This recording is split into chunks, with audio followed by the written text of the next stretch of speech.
There we go. Everything should be set up correctly. I hope it is. Good morning, Jimmy Map. Good luck with the beach, Jimmy Map. Good morning, Shiriwaki. Good morning, Cobalt Rats. Good morning, Suryo. Good morning, Accidente. Good morning, Monty Hendozi _ channel. Good morning, Old Man Diabetes. Thank you for the subscription. Thanks. And good morning, welcome to the video games. Just a little bit of Slenderman.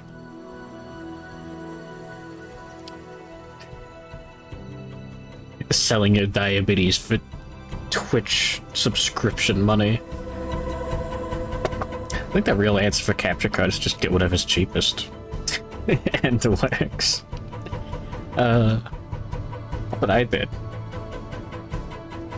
Works fine, I think. Anyways. I don't have... Yeah.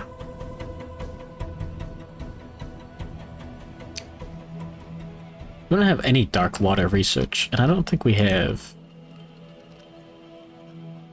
Yeah, the only thing I would want is a gloom hammer.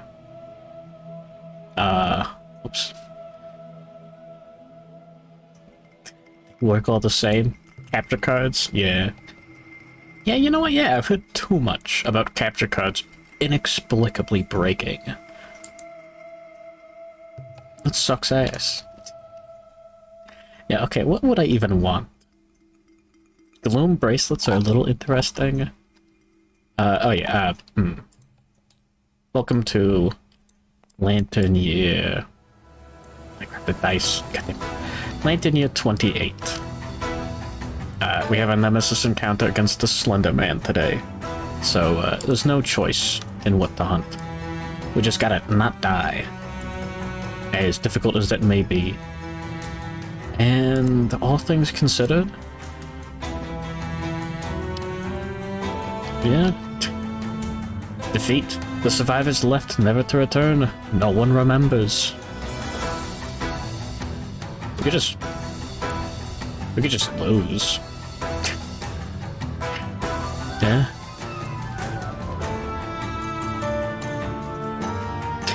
Yeah, it's not... There's literally no... I mean, we'd lose 4 population, because we have to send out 4 survivors. Which might be a little bit of a problem. But yeah, no. You can always just hit the bricks. Here. This is actually a common strategy. Where is it? Oh yeah, it's not on the timeline. Because Slenderman replaces Kingsman.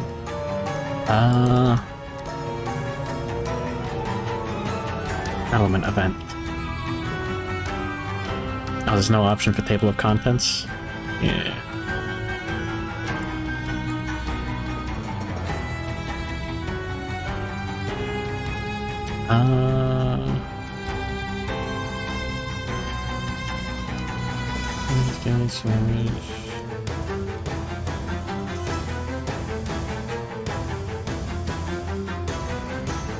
Huh. Really? Well, shit. Here, where is it? It's not Hooded Knight. Armored Strangers. Yeah. This is an event that occurs on, like, Lantern Year.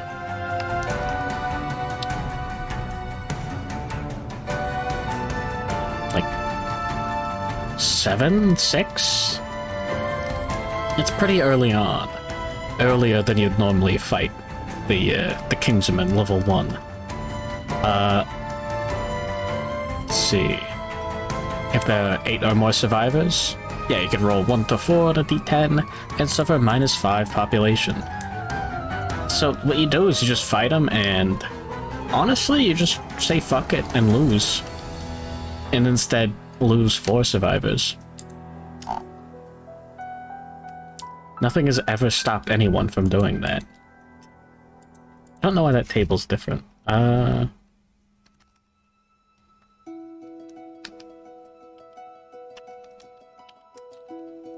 we go. High-end Stream Deck. Huh? Huh. Look at mine, so I thought we did not get a save yet, no. VGA cables that you have to screw in. Honestly, yeah, those are nice. It sucks getting a USB that just, like, jostles and disconnects. Anyways, the defeat for, like, losing the showdown against the Kingsman gives you a much more devastating result than the Slenderman. And that, if you have pottery, it goes back to the innovation deck.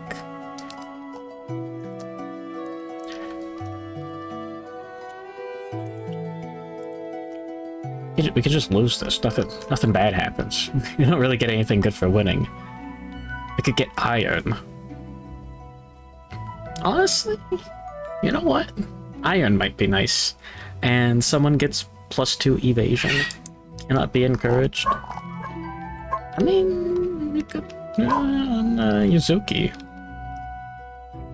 He's got crystal skin, got leyline walker, so he can't wear armor, gets extra armor for free though. Leyline walker, not wearing any armor, gets evasion, and then throw forgettable on and he'll get like extra free evasion. He's got extra sense for extra dodges whenever he does get hit. And then also he's got bit of frenzy, so he can use berserker and the frenzy drink. The frenzy, and he's got like 2 luck on his character sheet. That would be cool. I think we just want to send out our like 4 weakest survivors. Yeah. Return to settlement. How the fuck does Sandwich and Joy have 7 strength? That's insane. Rival Scar. What the fuck? That's cool. That might be really useful, actually. Anyways, yeah. But yeah. I don't know about $100 for a capture card. It's kind of like headphones in the regard that, like, everything I've heard about people's capture cards is they just break. No matter how expensive your headphones are, they just break eventually.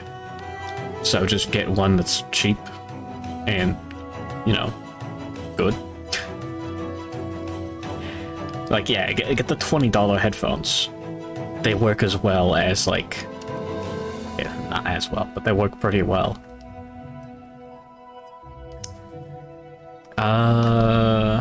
We just have a lot of resources laying around. So, I kinda wanna win this, because that means more endeavors. How bad is level 3 Slenderman? He's got hounds, which kills you if you reach a certain insanity. He's got accuracy and luck tokens, so it's harder to crit him, and he hits more often.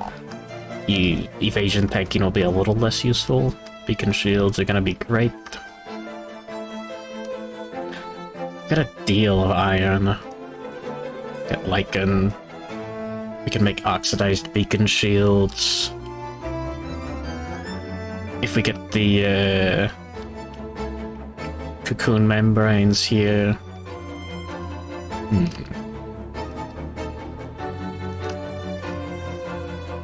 I want to save love juice for next year. That over here. We don't have silk mill built. $300. They haven't broken. Oh wow. Damn. I had the exact, like, opposite problem.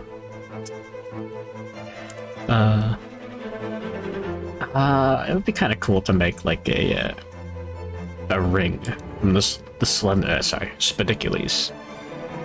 the big spider guy that we've been fighting. Anyways, that'll require, like, I think all of those? No. I think those are all one-offs in the deck. Maybe there's 2 unlaid eggs? Other than that, like, yeah, no, we're not gonna be able to build any of those, actually. There's no way for us to get 2 arachnid hearts. Well, I mean, actually, no, yeah, we could get a second arachnid heart. Do we have a venom sac? No. We wouldn't be able to get a second or a third. You have to bark at all the dogs. Good morning, here, Dola. I am actually considering eating the unlaid eggs so that we can do a little bit of nightmare training. But yeah, harvesting silk is good, yeah. Dog has too much attention. We're going for the silk bodysuit. Just says bodysuit here. That is an error. So, this is like one of the best items in the game. It's awesome. We can just put that into, like, almost any gear grid. There actually aren't that many pieces of heavy armor. And there's a decent amount of metal armor, but, like, we're good. So, we've got a few options for survivors that can go in, like, silk bodysuit, like, super, like, ultra tank. Being able to reduce damage is pretty good. As opposed to just upping your armor.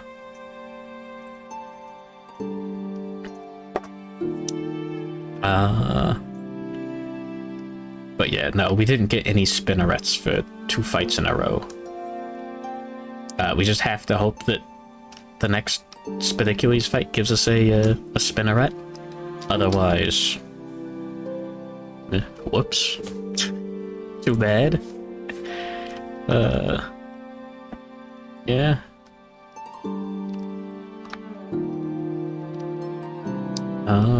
As far as everything goes, 2 silk, 1 bone, and 1 organ to build the silk mill, and then 5 silk to build the bodysuit itself. We have the resources for it.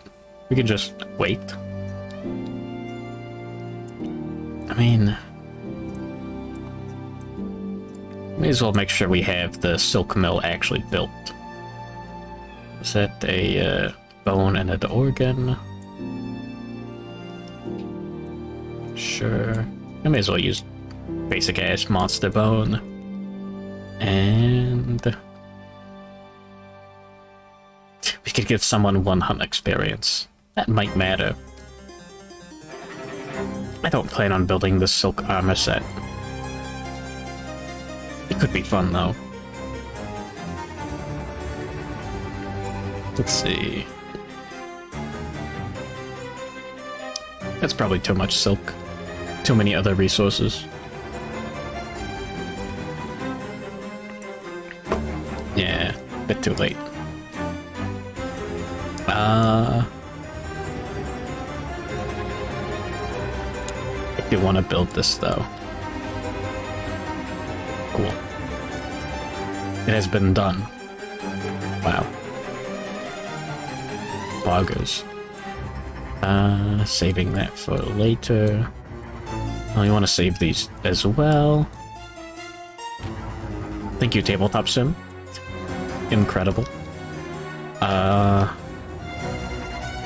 Yeah, we can actually use these. We can give a survivor... So, this costs 1 endeavor to use, and 1 to 3 does not archive it. So, if we don't get the +1 permanent strength result, then we just get the resource back. It's still there. So we could actually just, like, dump some endeavors on that. I'm really feeling the squeeze, though. We want to use endeavors for way too much right now. You can only have 3 disorders, correct. So, if someone has 3 disorders and 1 of them is really bad and 2 of them are not so bad, we could hope for the 1 to 3 results and replace that, yeah, the bad disorder. It's absolutely possible. We do have... Yeah, Uluthrek has flower addiction, which means he can only depart to hunt the Flower Knight, and then it gets cured, but... Like, we're not gonna fight the Flower Knight again this campaign. We only have one more hunt.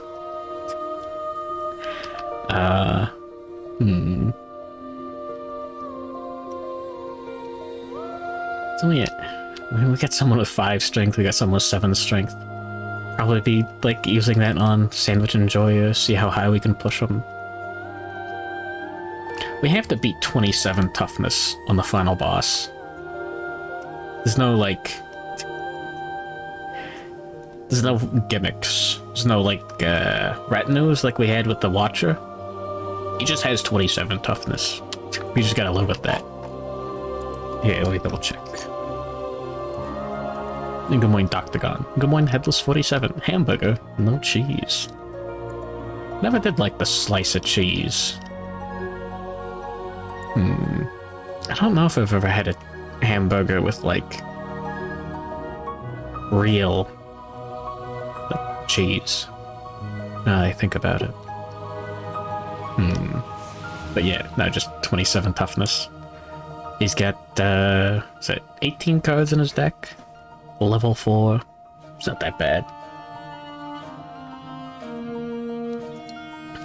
Well, I mean, it's pretty bad, but, like, could be worse.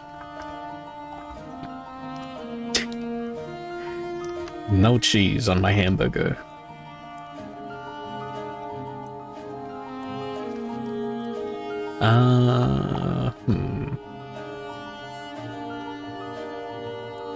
Oh yeah, we don't want this steel sword. I forgot what we ended up deleting for this. Been too long.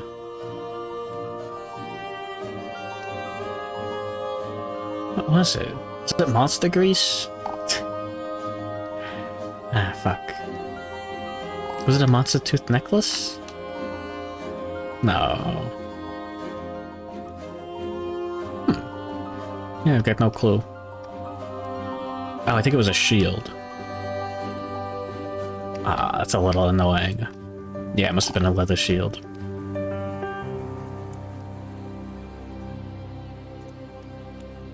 I think. We're probably not gonna... I mean, we could... No, it's the Slenderman fight. We're not gonna use the steel shield. We're gonna be stuck in, like, every corner of the showdown board, and it's gonna be a nightmare.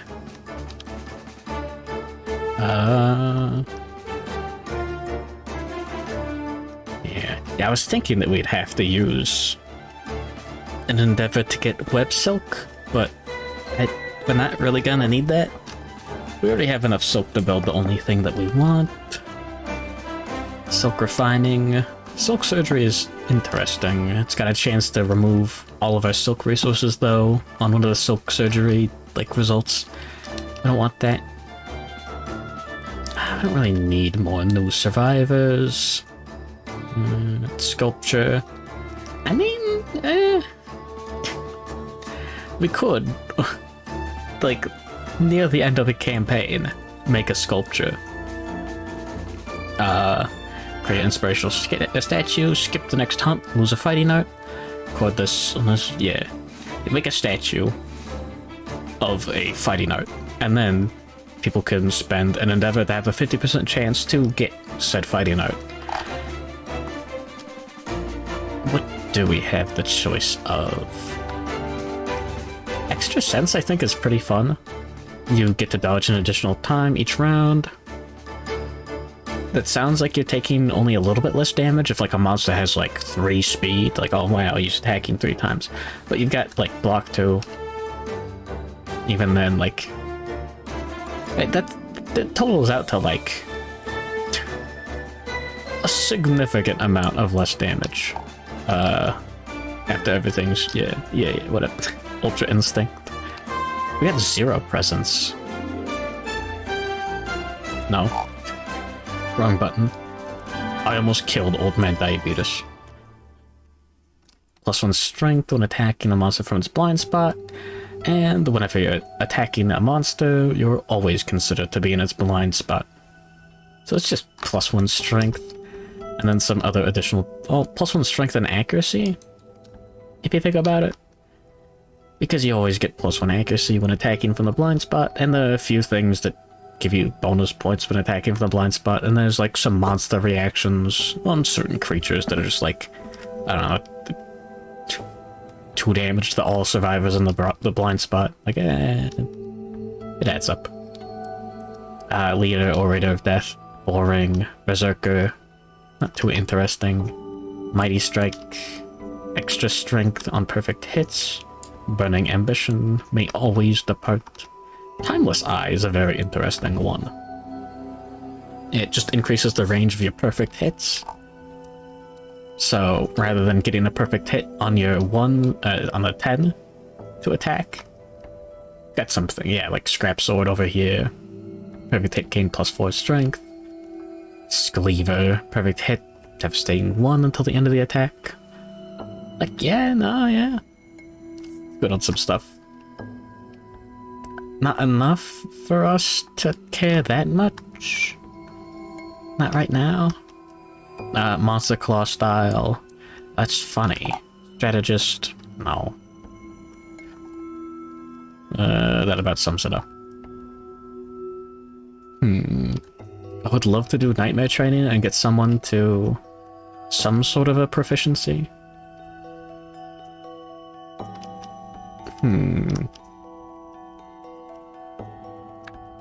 We could get Jack the Grand Weapon Specialist easily. I mean, Yuzuki could get up to Club Master, but they don't have a good club. So, hold on.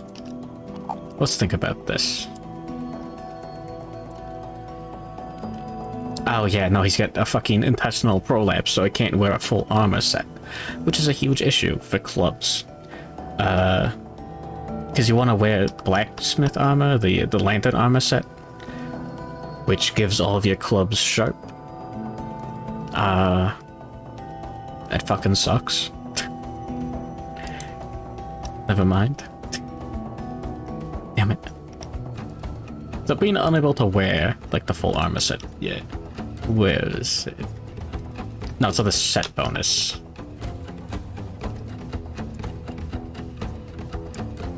There. That's leather armor. Wrong L. Yeah, survival up to the survival limit, and clubs gain sharp.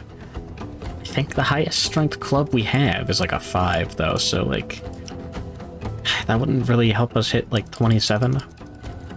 Yeah.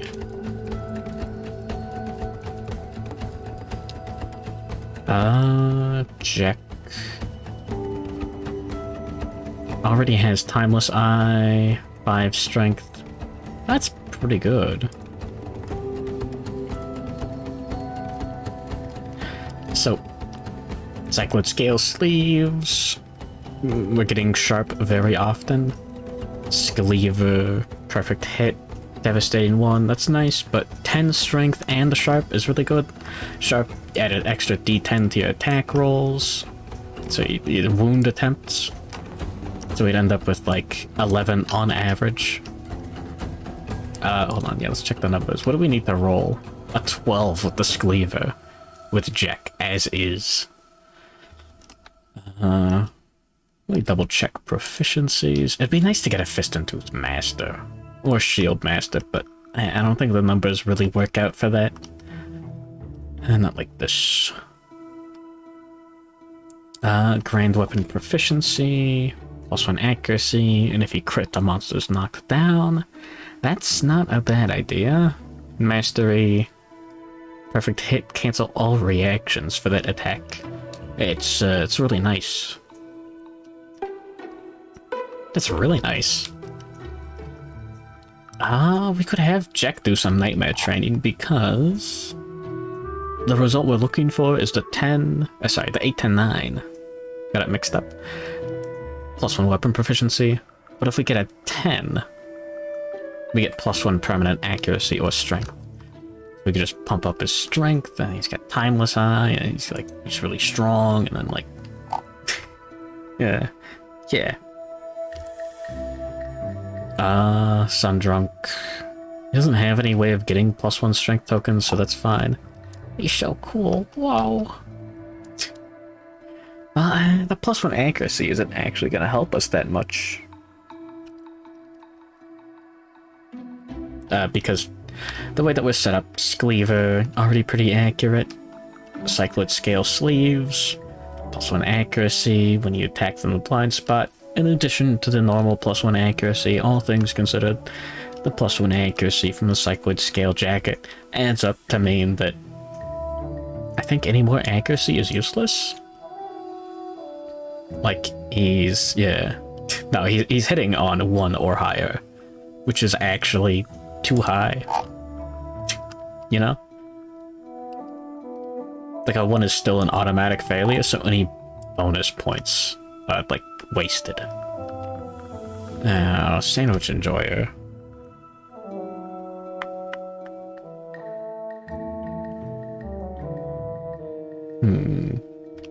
We might want to get him up to Shield. Well, Shield would help a little bit.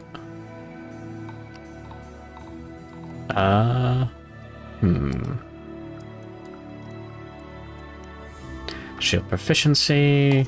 Yeah, no longer knocked down after collision with a monster. Whatever. The less shield is in your gear grid, +1 armor to all hit locations. Is that worth it? It'd be great to have a shield master. All weapon masteries are innovations, and they give benefits of specialization to all other survivors, like at all times. So like, yeah, grand weapon, whatever, kind of lame. Oh, you're only gonna have like a few people with a grand weapon, like 1 survivor with a grand weapon, maybe 2 per hunt. Shield and Fist and Tooth. First of all, everyone's got. We have Fist and Tooth. It came free with your fucking Xbox. Even if you have the oldest Xbox known to man. You can still use Fist and Tooth if you have no fists or tooths as well. It's funny. It's great.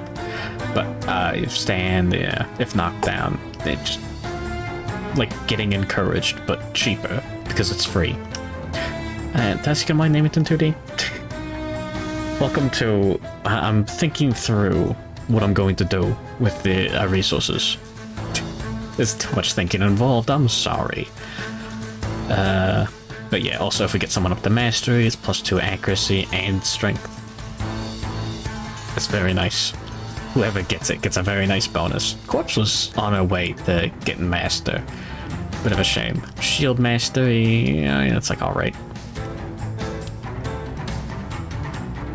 I mean, like, getting proficiency on everyone is fantastic. Just like +1 armor for free. That's great. I haven't had much of a chance to try this out. Shield Master is adjacent to a survivor that is targeted by a monster that may swap spaces on the board with the survivor and become the target instead. Master must have a shield to perform this. Yeah, it's pretty good. Anything that lets you determine who or what gets targeted helps a lot. Now, what the fuck are we doing? Oh yeah, I was running the numbers. I mean, like a monster tooth necklace, like this. I'm still worried about the final boss, obviously. I think what's happening is we're gonna have like 2 guys doing damage, and then like 1 guy whose job is to press block and stand in front of the monster, and 1 guy whose job is to press Rawhide Headband and not stand in front of the monster, because he'll like die in 1 hit. I don't know. We'll see. Yeah, 8+ on 2d10 is like not that bad.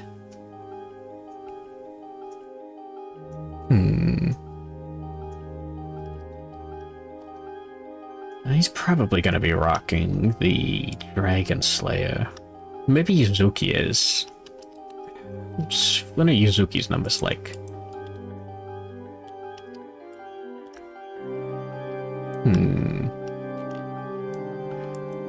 He's wounding with the Dragon Slayer on a 14 plus. So here's the funny thing. This got slow. So what this means is you can only attack with it once. Like, no matter how high your speed is, you still only roll 1 dice to attack.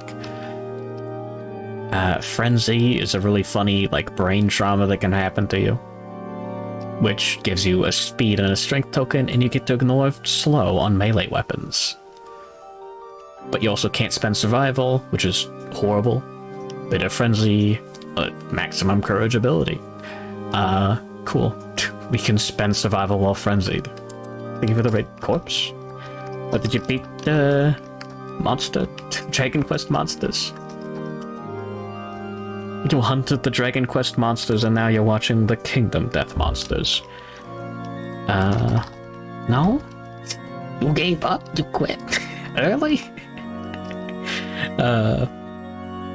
Good morning, Attenborough83. Good morning, Linkped. Good morning, 61 Taurus. Good morning, Spurbus. Good morning, Mario Rossi Penguin. Good morning, Carmine_channel. Welcome to Running Numbers on the final boss. You're in front of the final. Wow. Good morning, Corpson. Good morning, DJ ZMX. Yeah, now we can get, like, 2 speed and 2 strength, because we can use Berserker on Yuzuki. So we can spend an action to get knocked down and frenzied, and the problem with frenzy is that also you can't use weapon mastery or fighting arts. So what's gonna happen is we're gonna have to use this one first, and then we can have where is it? Frenzy drink in our gear grid, so he can like psych himself up and take a nice drink. 2 speed, 2 strength, ignoring slow, devastating 1. So like, well, he's only like. We need a Monster Tooth necklace for an additional 2 strength on this guy. Let me just take these tokens from over here. Check that out. Copy them. Here's the like 2 strength tokens that we'd be getting from Frenzy.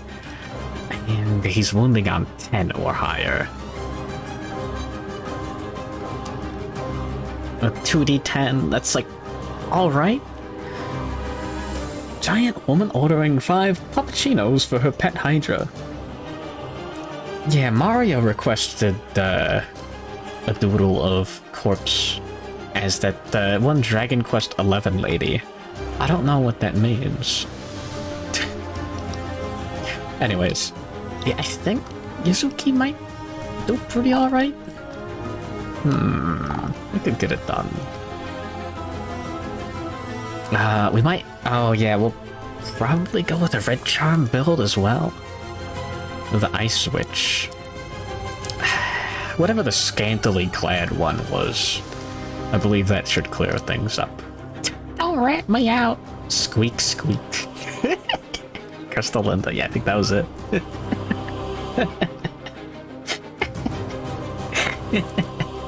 Very interesting choice.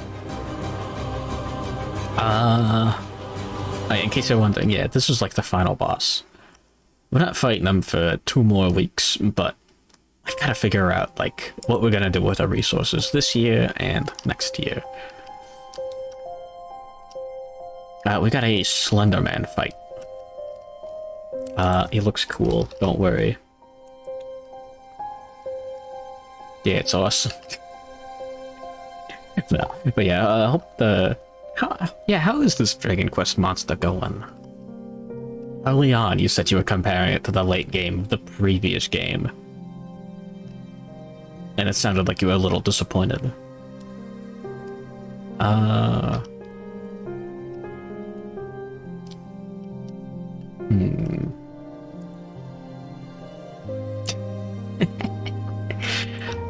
I love Christmas.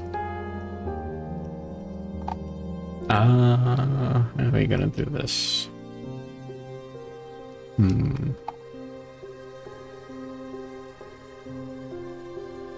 Getting more strength on Yuzuki would be nice, but getting weapon mastery would be useless. We can... Oh yeah, no, we can use these serrated fangs. We could get like a really annoying disorder too, which would be really funny. Like, Fear of the Dark. And then suddenly he can't depart. And we'd lose out on one of our strongest survivors.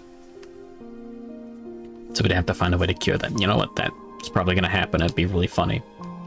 But +1 permanent strength. Give him like +2. He could be a John DPS. I mean, he's already like... That's simplified. Okay.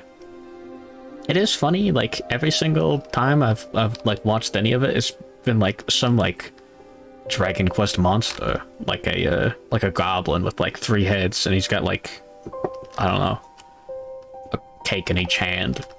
And he just talks like a British guy.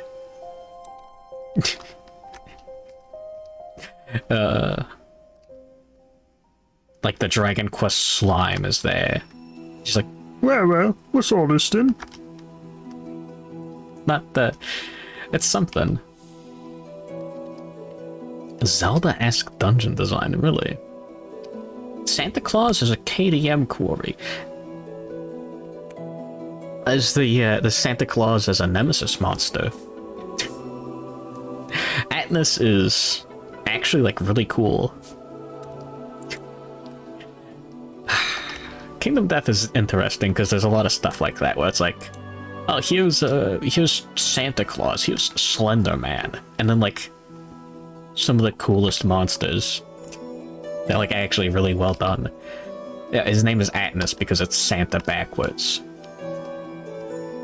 The original concept for him was that you would like gather pieces of him, like cubes of Atlas, and put them together, and like fight him like Dracula, like from like you'd have to summon him like Symphony of the Night, you know, like Alucard, like yeah. Monsters with their tongue out talk like they have their tongue out. That's awesome. But yeah, now he just shows up. It's fucked up because there's actual like lore precedent for Atlas like existing, you know, like the Christmas themes have been in for years. Here's necrotoxic mistletoe from how many years ago? The Flower Night? It's snowing. Yippee. But yeah, there's only so many funny voice acting bits. Is there? I guess when there's like a funny voice acting bit for every Dragon Quest monster, you'd run out pretty quick. I think we should be spending some endeavors investigating the exhausted Lantern Horde. Just a little bit of snow. Yippee! We want the 7 to 8 result. 4 to 6 is good too. Broken lanterns. Cocoon membrane lets us oxidize our gear. How would you voice a slime? Hello, Mario. Today we're going to be talking about the monsters. The positive monster smushes together with the negative monster to create a new monster. But yeah, good morning, Costella.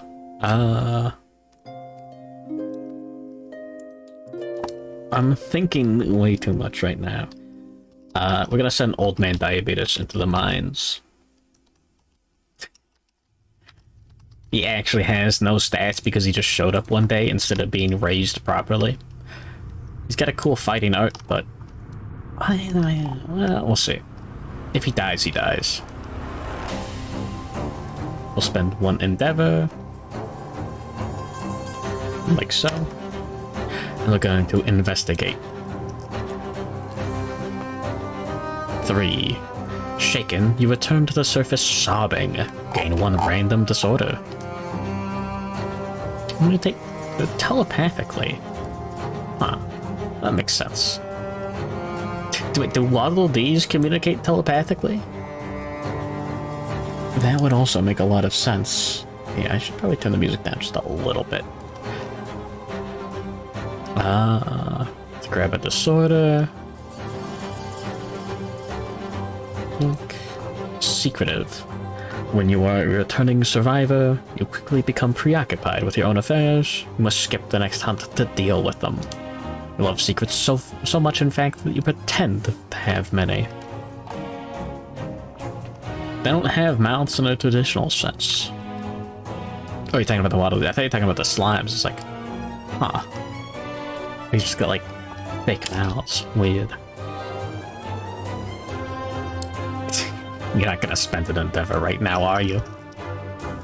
Now we're doing it again. 6 broken lanterns. That's pretty good. There we go. I really want a cocoon membrane. So here was it. That second result in that, like, second block right there, oxidation.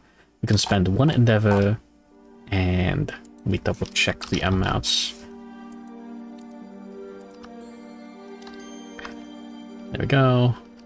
1 endeavor, 3 leather, 3 bone, 3 organ, a black lichen, and a single cocoon membrane. We get 2 if we get the raw result that we're looking for. So that'd be nice. And then the clip of the Waddle Dee eating a cookie in the Kirby anime. I haven't. I watched like 2 episodes of the Kirby anime as a kid, and I was mad that they never aired, like, when I was actually awake. It's like Saturday morning, Sunday morning kind of cartoon. Was never up for that. I'm mad. Anyways, we're looking for oxidized beacon shields. Like, those are good. We've got enough iron to pay for that. We have the beacon shield, of course, and the hide is pretty much negligible at this point. Yeah, he streamed the whole series because, yeah, who's gonna stop him? Yeah, the Kirby, it's fun. They made Kirby good. But yeah, we could get the whole blacksmith, like, lantern armor. It's not a bad idea. And I was thinking about getting just another beacon shield.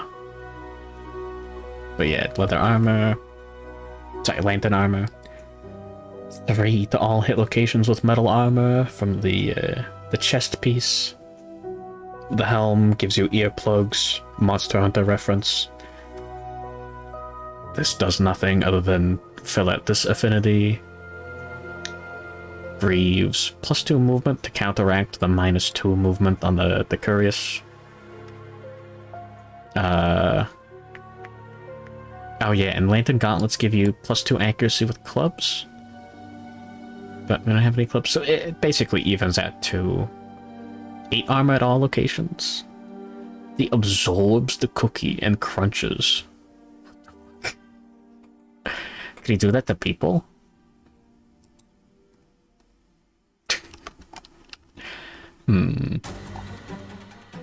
Honestly, at this point, 8 armor seems tempting, but I don't know if we can, like, I don't know if we care enough.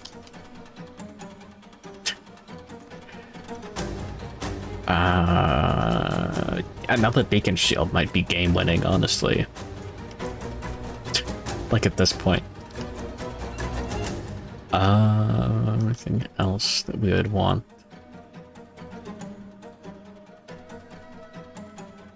Did I take this guy out without a lantern last time? Ah, fuck. I broke the rules. Don't tell anyone. +1 to the cheat counter. Yeah, as much as I want to make the lantern armor, I don't know if we going to. We could make a second Dragon Slayer, actually. It's a very overt Berserk reference. Are the dudes in this? Yeah, I've got a notepad document, and I've been rolling using random.org to pick a random line from, like, the uncompleted segment, like whoever hasn't been in yet, and then, like, I cut and paste the name into the completed, like, who's been in, and then, like, put them in here. So all 48 survivors so far. Every single one. A viewer.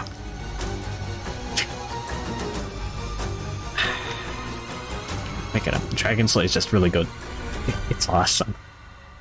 Yeah, what are we even doing with our Final Survivors? John blocks. Leather armor isn't really doing too much for us. Ignoring bash is cool. But like the armor itself, I mean, it's whatever. Hope I get a character with huge hunger. I don't know, you might have already, I don't remember if you got rolled this campaign yet. Yeah, like, John Rawhide needs a beacon shield so he doesn't die. And we really want someone to have a Rawhide headband no matter what. Because it's good. I don't want to raw dog the top card of the AI deck. It's like a really fun way to just get your ass beat. It's not fun. Animal companion. Whoa. Yeah.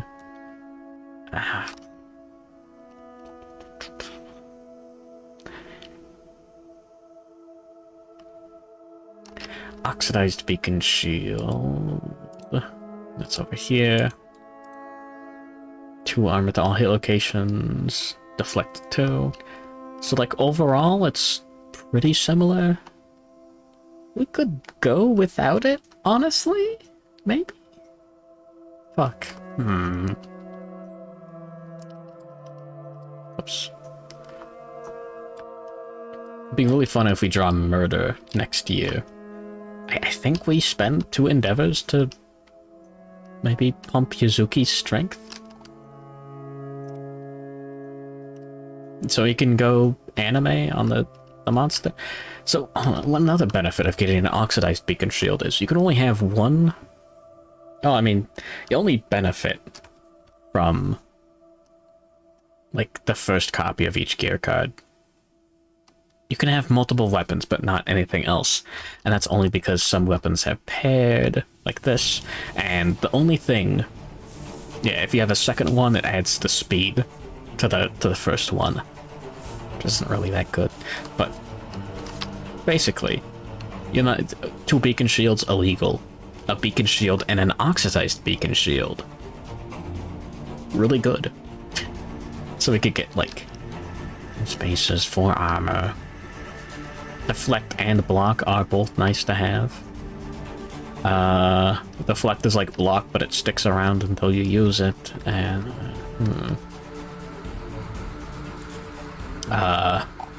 been stuck in the spreadsheet part of the stream for a while. Hold on. Those over there. These are the resources I'm willing to just spend doing stuff. Good morning, Mega Mook. Tobbs, Chef Excellence. What the fuck is that? What is that? Can you explain what that is? Yeah, like Sandwich Enjoyer. He's got a dismembered arm here. Is this two-handed? That's two-handed. Dragon Slayer is two-handed as well, isn't it? So, assumedly Tobbs as Chef Excellence, yeah? That means that, like, Sandwich Enjoyer's got some good stuff, but, like, a 7 strength. But I don't think we have a good one-handed option, yeah. And Crystal Skin, gonna beefing with our other Crystal Skin guy. Illuthrak, also Crystal Skin, so I don't really care about not getting rid of flower addiction. I mean, we could... dismember the arm is really annoying. And thank you for the raid, Ghost. Welcome, you've missed nothing. I mean, we're still stuck in the Excel spreadsheet. Yippee. Good morning, Hamflow. Good morning, it's Hallowed. You should be on there already. There we go.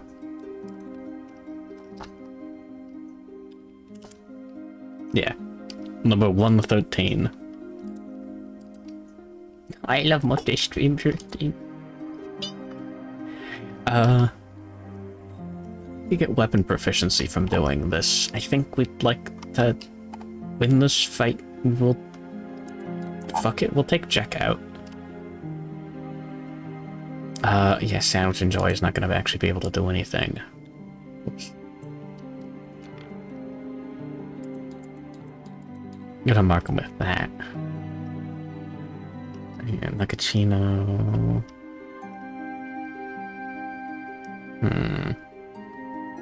No accuracy. Chemicals, Twilight Sword. That's bad.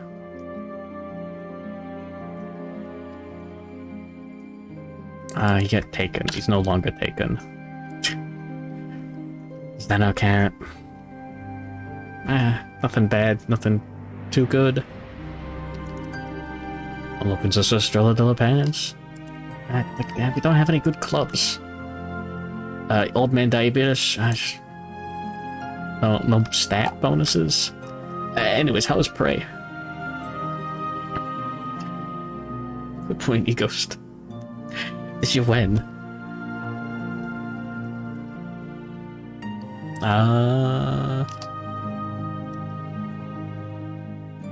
Broken leg is really annoying.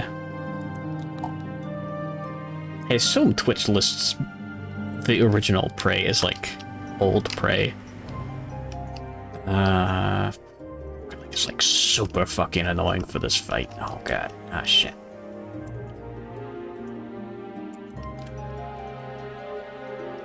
Prey 2006. I thought honestly.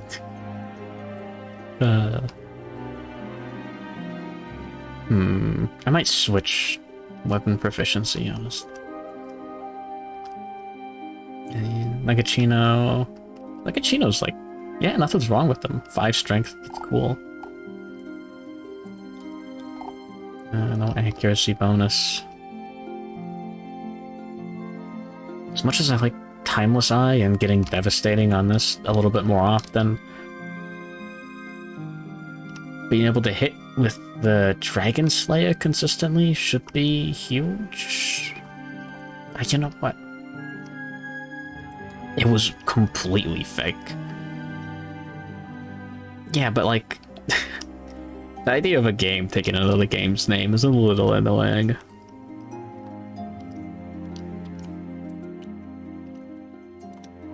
Yeah, no one remembers. Do not gain hunt experience. You could gain weapon proficiency, though.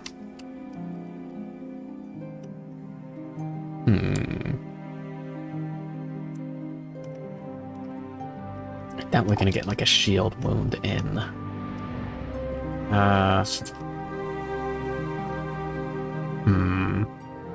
We could just switch Yuzuki's proficiency to Grand at this point.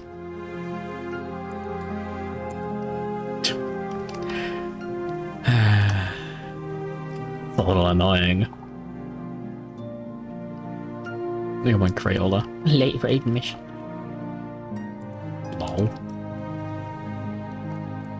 Oh, you're actually not on the survivor list. There you go.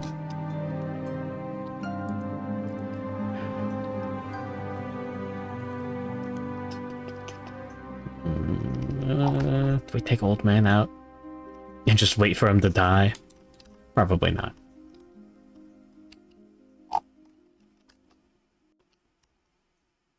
Maybe.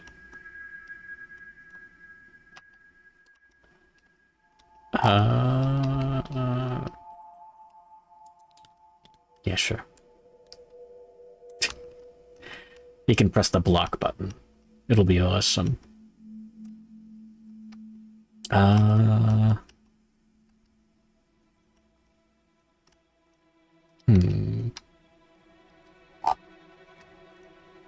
Level 3 Slenderman, 17 toughness. Check our numbers. Yeah. Yeah, Scrap Sword's not gonna be wounding him. Scleaver 2 or higher. Dragon Slayer 2 or higher. Now those are both weapons with sharp. So it's 2 or higher on 2d10. 1 is still like an automatic failure.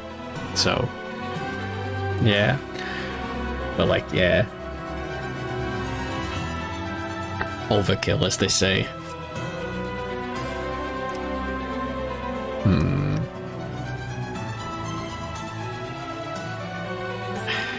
Fucking Slenderman. 5 movement. Let's enjoy having 6 movements really good. I think this is like...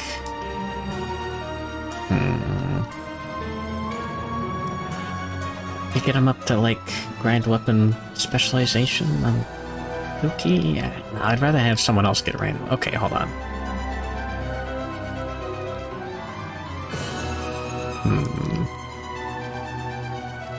Alright. Let's take out all of like the stuff we're not gonna use. Scavenger kit? No. Don't need an extra lantern. We shouldn't. We're not gonna use any pickaxes.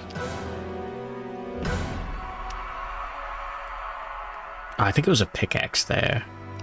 That's what got archived. Yeah.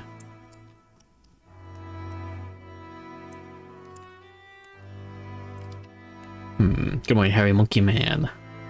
How did they make 2017 praise?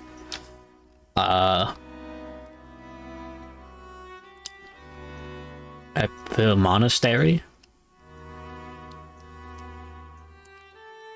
It's free? Dragon Slayer. Someone else can take... I guess Sandwich Enjoyer can just take the Sunspot Dart. Yeah, not two-handed or anything. He's got a good chance to wound with it. He's got a good chance to wound the beacon shield as well. Cool. He just has to hit with it. He's gonna spend most of its time blocking. He's got enough movement. Just Slenderman doesn't like actually move. He just teleports. It's a little annoying. See, Nagachina's gonna be rocking Dragon Slayer.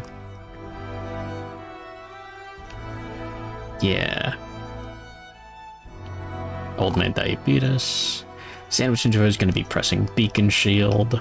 And his gear grid's going to be full of other stuff. The Sunspot out over there. He's got the final lantern. It's required for someone to be carrying that. We can just throw this there. Whisker Harp. Bunny. On arrival, all survivors gain +1 survival. And we can discard a mood in play, which was relevant last time. We need another blue affinity to activate the Wisdom Potion effect. That's another reason to have Whisker Harp in there. Evasion helps. I mean, I could just throw this in there. Or this. I mean, a bandage would be nice.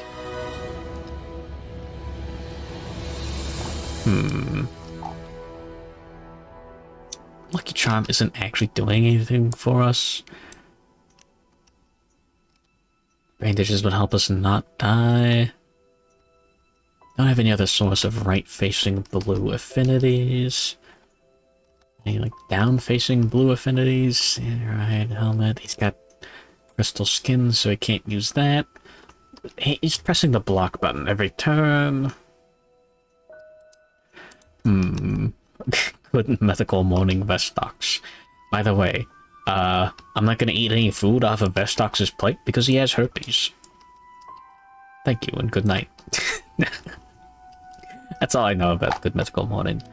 I mean, if someone else could want the final lantern, we could just like throw that in there.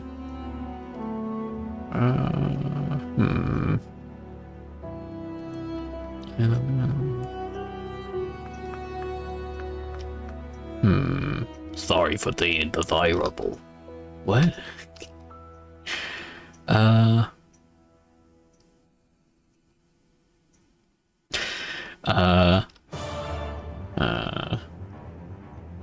hate thinking.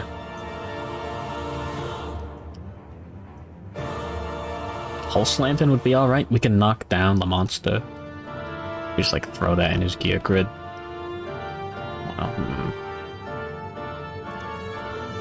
Shit. What's Nagachino rocking?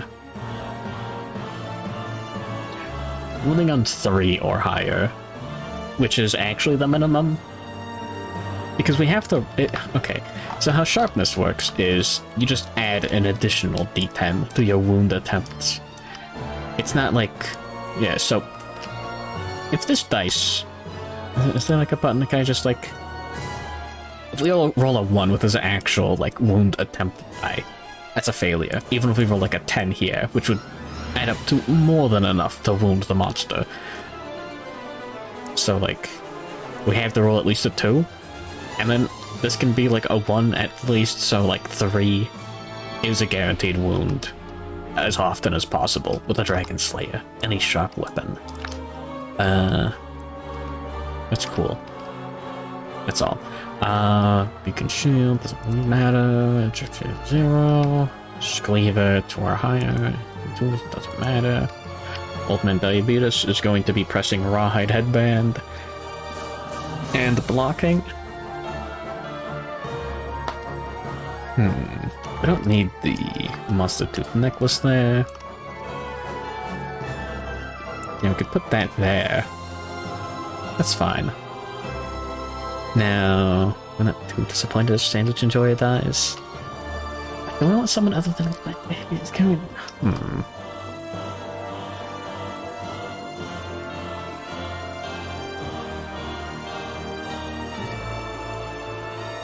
Is there a weapon that we want to use? Is there a weapon that we want to make? Could we get spear proficiency before the final boss? That wouldn't be too bad. Like, here's our only club. Bone Club. Cumbersome, we have to spend our movement as well as our activation to attack with it. It's not that good. We could drop the Steel Shield on Sandwich Enjoyer. So you're able to spend multiple survival to, like, points of survival to ignore multiple hits in a single attack, which is more than you're usually able to do. His job is to block, and he's got extra movement.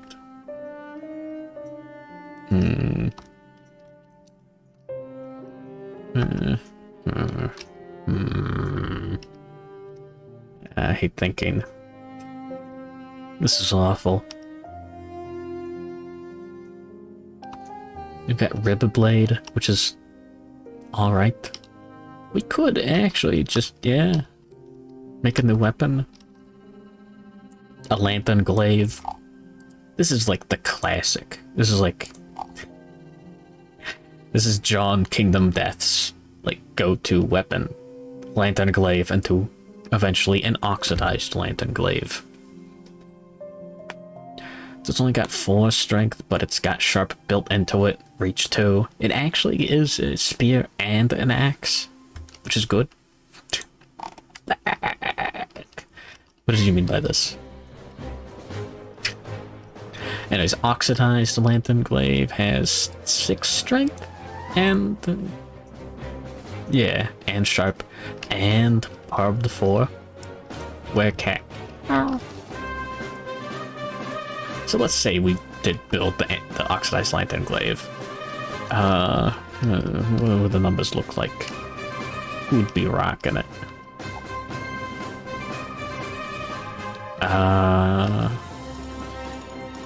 Maybe like Swarm of Weasels.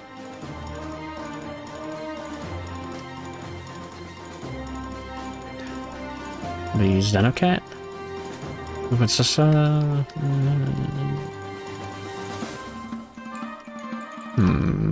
yeah, highest strength.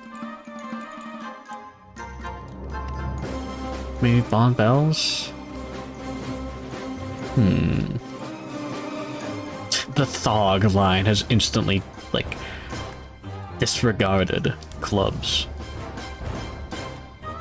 Yeah, it's 7 or higher already, without, like... yeah, we don't even have the Monster Tooth Necklace, like, working. I give that Good morning, Cyberfunker. Thank you for the subscription. Based. A whole year. Yeah, the baby's 3 months old already. Wah wah.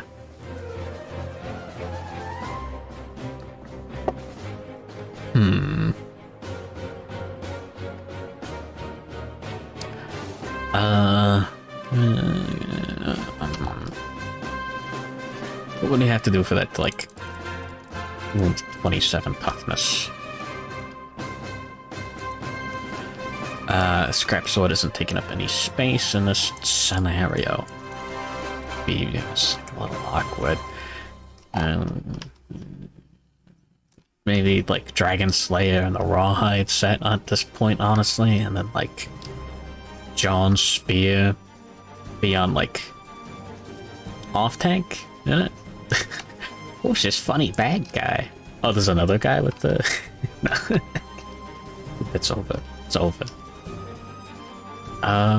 It's clear. We were able to get them strength tokens.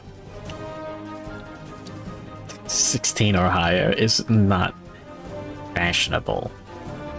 Oh yeah, Captain Cube.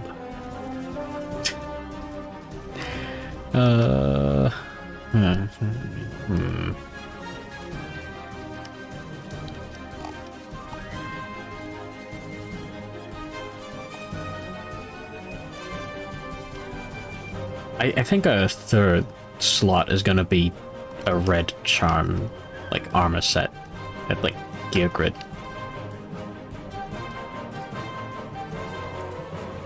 Yeah, we're not gonna. I don't even want to take the scrap sword out of the box.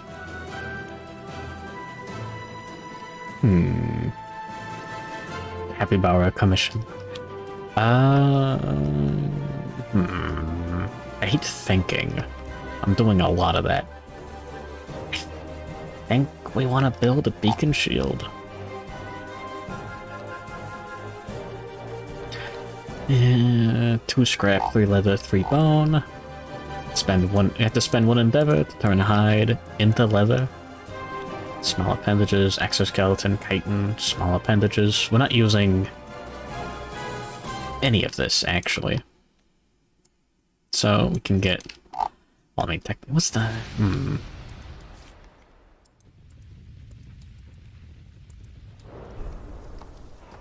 There are 4 pieces of leather in the resource deck. Really? We can win Bone Miser. Welcome to thought-provoking content where I mumble about Excel spreadsheet like columns. Where's Leatherworker? There we go. Yeah, spend any number of hide to add an equal number of leather strange resources to the settlement storage. Well, I guess it's, yeah, if it's going directly to the storage, the numbers don't actually matter that much. 7. Yeah, these. 6, 7. The cost of 1 endeavor. I guess we should be spending 1 of these on Shrine. Plus 1 armor might make the difference.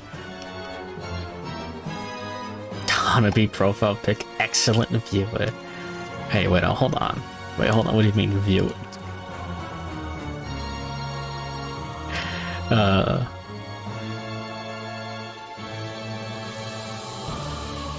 Just that 4 bone? Yeah, we got only 4 spare bones. The other ones we want to save.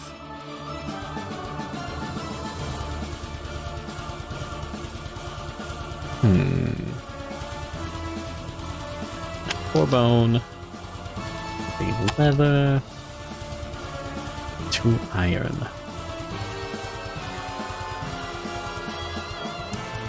There. And our 3rd beacon shield.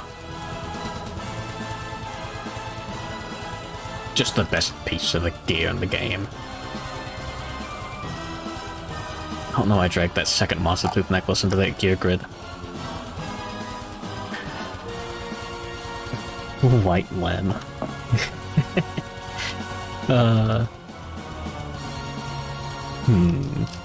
What a shame. Like, I guess Rib Blade... Oh, no, that actually can. Oh, no, the 27 toughness. Oh, yeah, against 17 toughness. Oh, wow, no, yeah, no, he's rocking the Rib Blade like a champ.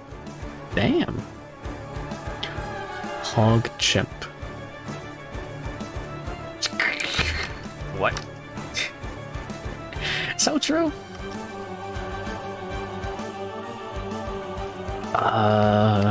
Video games. Yeah, who do we put in this gear grid? Whose job is going to be not die?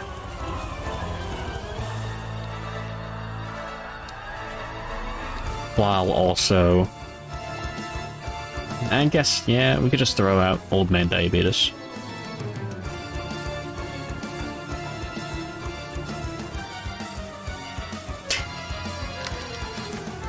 Like, if he dies, he died. Oh, I want to know what the top card of the AI deck is the whole time. Like, I feel bad having survivors, like, named after chat members centered on suicide missions.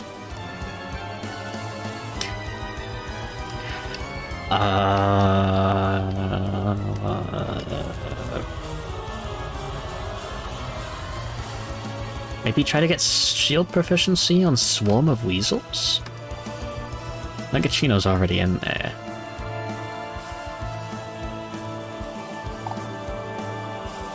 Yeah, but like the suicide mission just involves standing in the door, taking bullets. Swarm 8 or higher, the wound with the beacon shield. Yeah. Ah, with Monster Tooth Necklace. Sometimes you need to fight the Shambler. Yeah, but nobody's job there is to just, like, tank damage and die. Oh,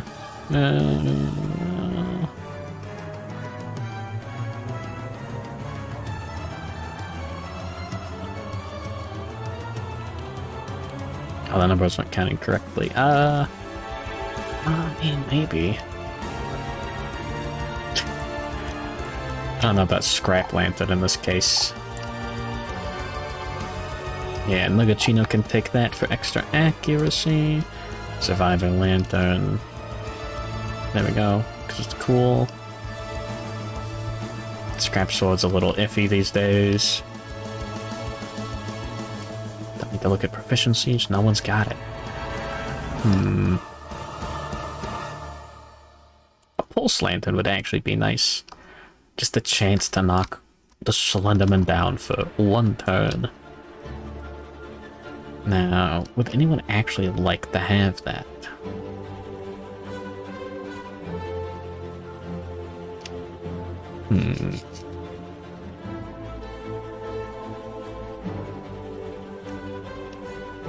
I mean, I guess Swarm of Weasels can just put it in his grid. It's not using that space. Sure, it's not actually doing anything affinity-wise. Get something better there. Instead of the Pulse Lantern, that would be nice. Sorry, that's Survivor Lantern? Yeah, like Bone Darts. Well, not cool. It can be useful.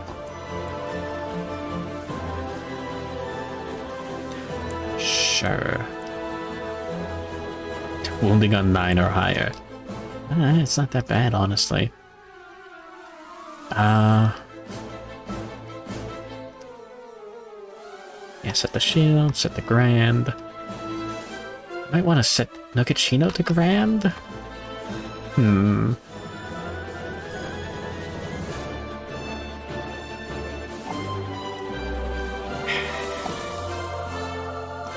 Sandwich Enjoyer, got one space left. We want the Whisker Harp in here.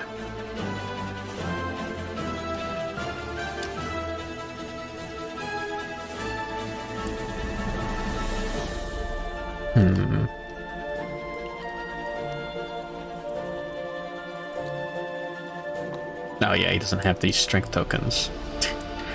The Rip Blade's alright. Ain't nothing stopping me from just... We don't need those blue affinities.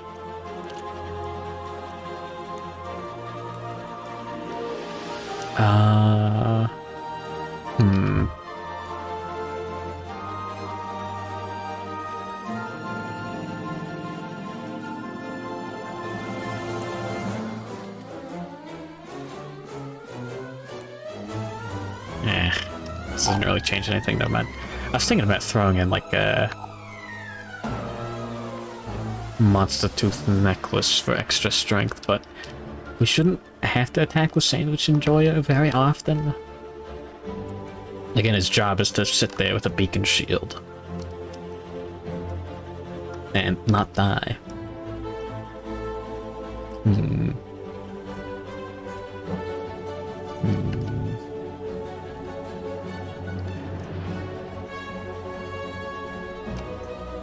Oh yeah, Steel Sword is it? It exists. 5 strength and sharp is not bad. And then barbed. Right, 1d10.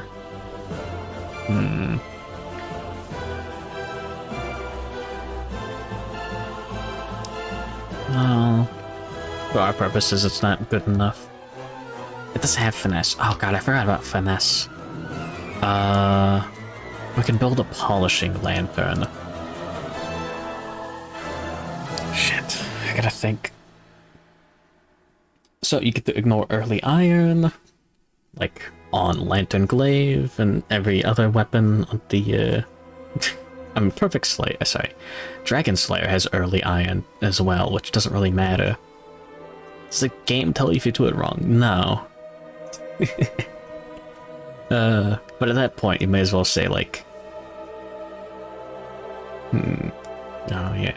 The monster dies instantly, I win, haha. I think it's so, yeah, like, we can use Polishing Lantern. There's not too many finesse weapons. Yeah.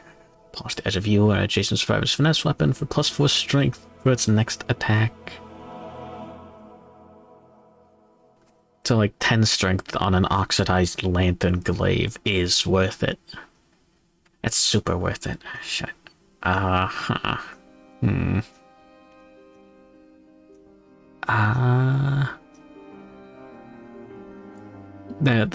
Numbers wise, that's more than Dragon Slayer.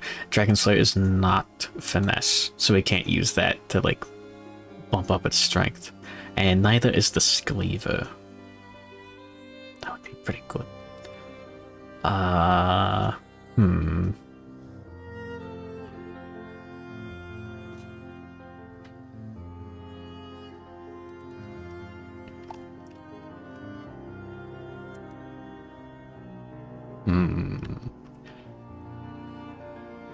Lantern Glaive, 2 iron, 2 leather, 4 bone. We don't have the bone for it this year. Polishing Lantern, we could totally build one. We don't have any finesse gear other than, I mean... I don't think it would be super worth it for a steel sword. Not right now. Okay, thinking. Sunspot Lantern, +1 accuracy. Think about that. Yeah, Scrap Lantern isn't actually doing anything for us in this gear grid. Don't have the Monster Grease activated like this. That's actually a huge shame. I don't know if we have a way of activating the Scrap Lantern and the Monster Grease at the same time with this kind of a getup.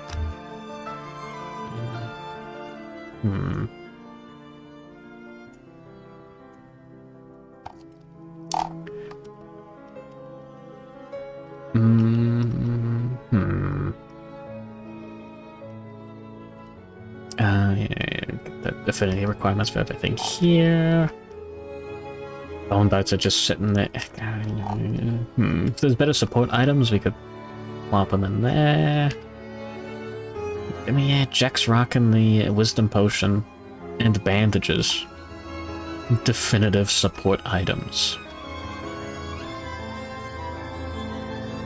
I mean, we don't need extra accuracy or strength. It does nothing. I've been sitting here for like an hour and a half, just like talking to myself about funny video game numbers. Problem is Scrap Lantern and Sunspot Lantern both do the same thing, +1 accuracy when you like put them together. We don't have a lantern that does anything else, honestly. I'm externally fretting. Uh,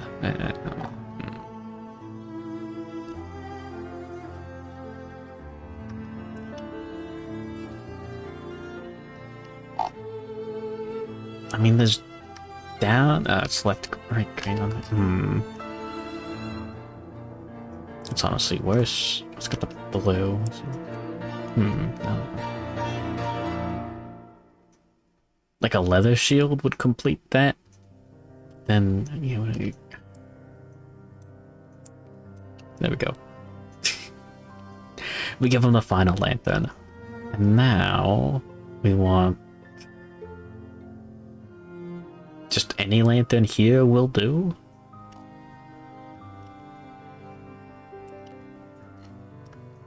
But now we need green affinities there.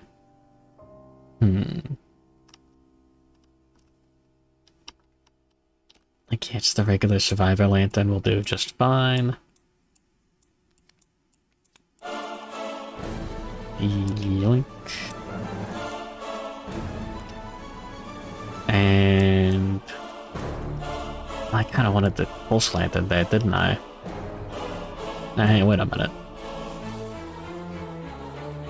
Pulse lantern there. There we go.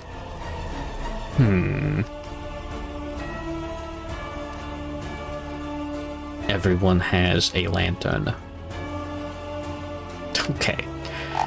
That's the number one thing I don't want to forget about. I want to get this guy to like an accuracy lantern. That would be so nice. Fuck. People in hell want ice water. Fuck. There's just not enough space. Like, if we give him like a leather shield instead, but like then he's, well, I mean, he's not gonna be blocking that often. Just why do we have him with the a little bit of bash from the monster? Rock that, and then we get like the beacon shield to Jack. Or the wisdom potion, someone else's gear grid.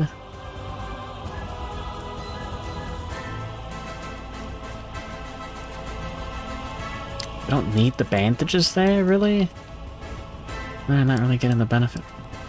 Cycloid scale skirt. Do we need it? No, actually. We'll hit max survival.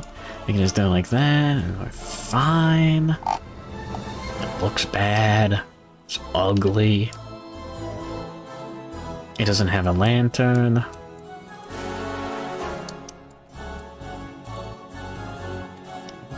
Yeah, that's fine.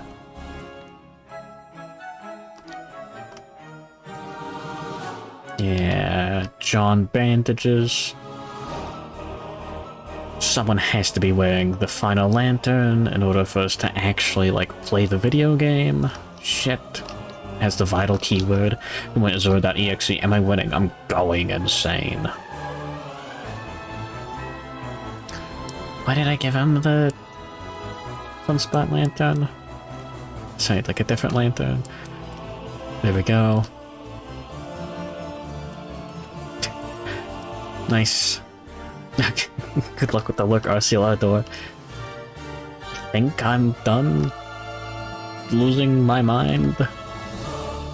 Pushing my Lego pieces around. Making sure the ketchup doesn't touch the peas on the plate. Alright, beacon shield, can wound. I don't really care that much. Cleaver, can and will wound. Chroma squad. Is that Saban's Chroma squad? Or am I thinking of something else? Nagachino, he's a little squishy with the leather shield, but he should be fine. The +1 accuracy is going to make a huge difference. So much enjoyer. Can wound with the rib blade. Can wound with the beacon shield. Okay, yeah.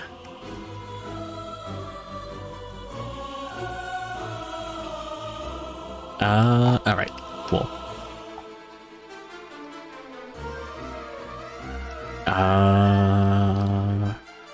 Endeavors. Alright, Old Man Diabetes is gonna go into the cave again. If he dies, he dies.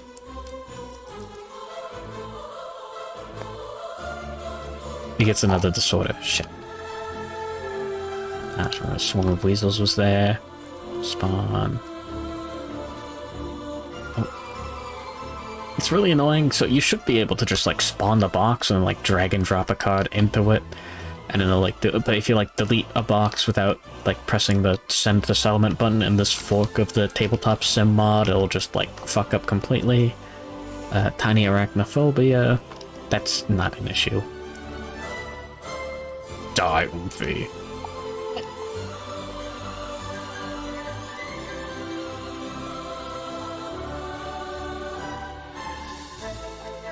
And we could try to get shield proficiency on what Princess Estrella de la Paz.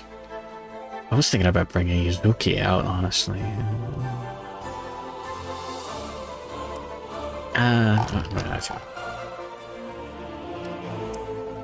We've done enough thinking today. Alright, 2 strength. Yeah, 2 strength tokens, an evasion token. What else? Sundrunk. Jack, +1 accuracy, cyclid scale jacket. It's an evasion token. Sorry, +1 evasion until next act, whenever he spends a movement. This adds like other numbers. Should be fine. Negachino, +1 accuracy, +2 evasion. End of the act, make an additional space. There.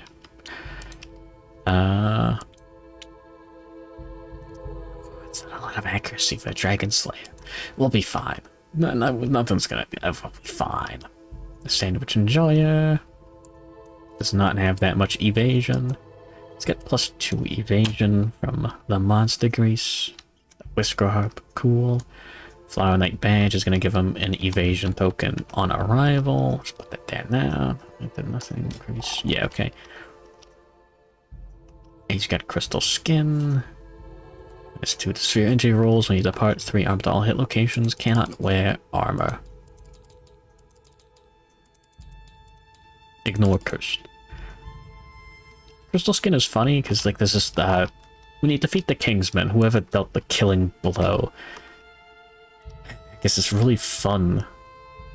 Cursed piece of armor at a random location that like at the end of every showdown they just get like another piece of cursed armor until they fully transform into a Kingsman, and it's like it's a neat bit.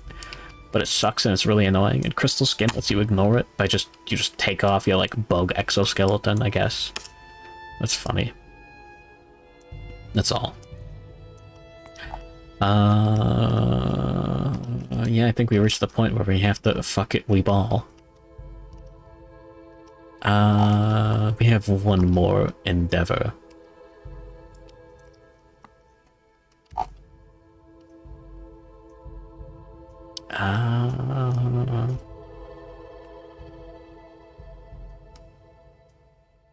I almost want more new survivors just in case. Probably not. No, fuck it. Hold on, I'm gonna try again on Lantern. The Cocoon Membrane at the Lantern Horde.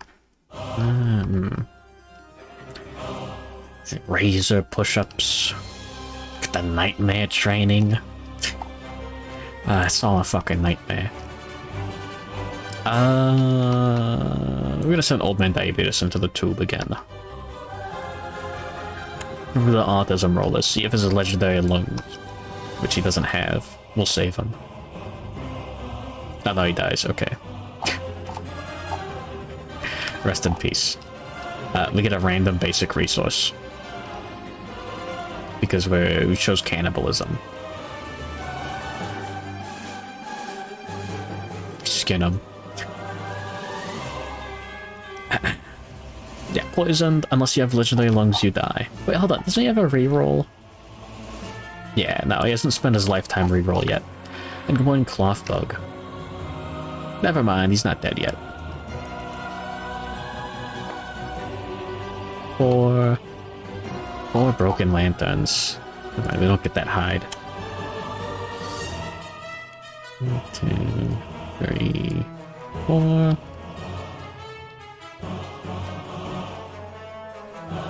We have 13 broken lanterns. 2 hours and 47 minutes into the H-Bomber guy video. I haven't watched that one yet still. I think he did like a full like defense of Dark Souls 2 and then like someone made like an even longer video. Like a full-on video series. I think that was H-Bomber guy.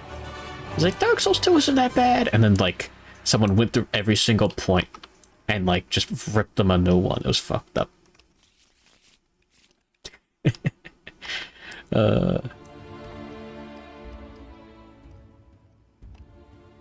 Anyways, I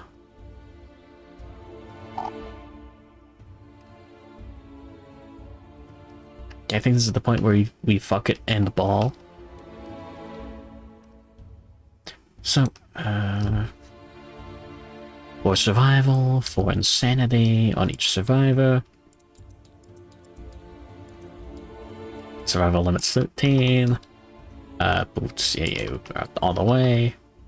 1, 2, 3, 4. I say, Slenderman sets your insanity to 0 on arrival. Cool. I check 0, 0. Cycloid scale skirt. I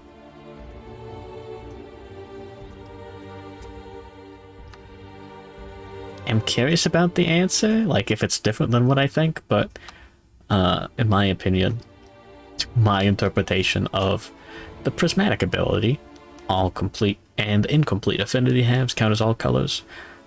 I'm pretty sure it doesn't matter like which affinity is joined up with another thing on this. So in the case that we don't have that touching that, like this is incomplete, like we don't have to like do that. I'm pretty sure that works. Like we still get that benefit because, you know, they're like, this is a green affinity too. Yeah, whatever. Go up the survival limit. Only willing to spend 5 minutes watching a video. Zoomer. We got the +1 accuracy. Yeah, full survival. And here I do, yeah, 4 insanity. But yeah, go down to 0 anyways. Max 0. An extra 2 insanity. Need the part, never mind. Max survival. On arrival, 3 survival. 1, 2, 3. 1, 2, 3, 4 for departing. Yeah, major token. On arrival, 1 survival. Samson Joy is not at max. We gotta get the tactics card. Yoink. Wad strike. Okay. Actually, I was reading some stuff about like, oh man, what would be in like the next errata pack? This is supposed to be like once per showdown. It doesn't say that, so I played it correctly last time. Get fucked. I don't know if it's like a power level errata or if it's like a like, oh, early on in the design all tactics cards were once per showdown and we just didn't put it on this one. But being able to wound a monster for free is fucked up. I'm gonna play that as once per showdown. I've been wanting to play Lethal Company. Bloodborne is awesome. Yeah, I'm waiting for the PC release. Mile.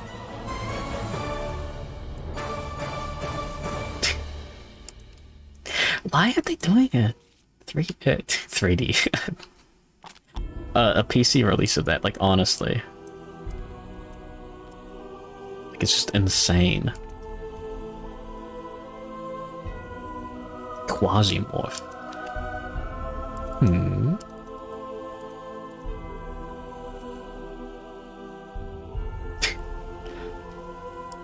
That looks interesting. A traditional roguelike. Now we don't have a miniature for Nugachino. He's getting old Joe. It's my favorite miniature. He's got the massive club. There we go. Look at this guy. They fucked up all the graphics. Yeah. It's awful. Alright. For appellation. Where'd I put it?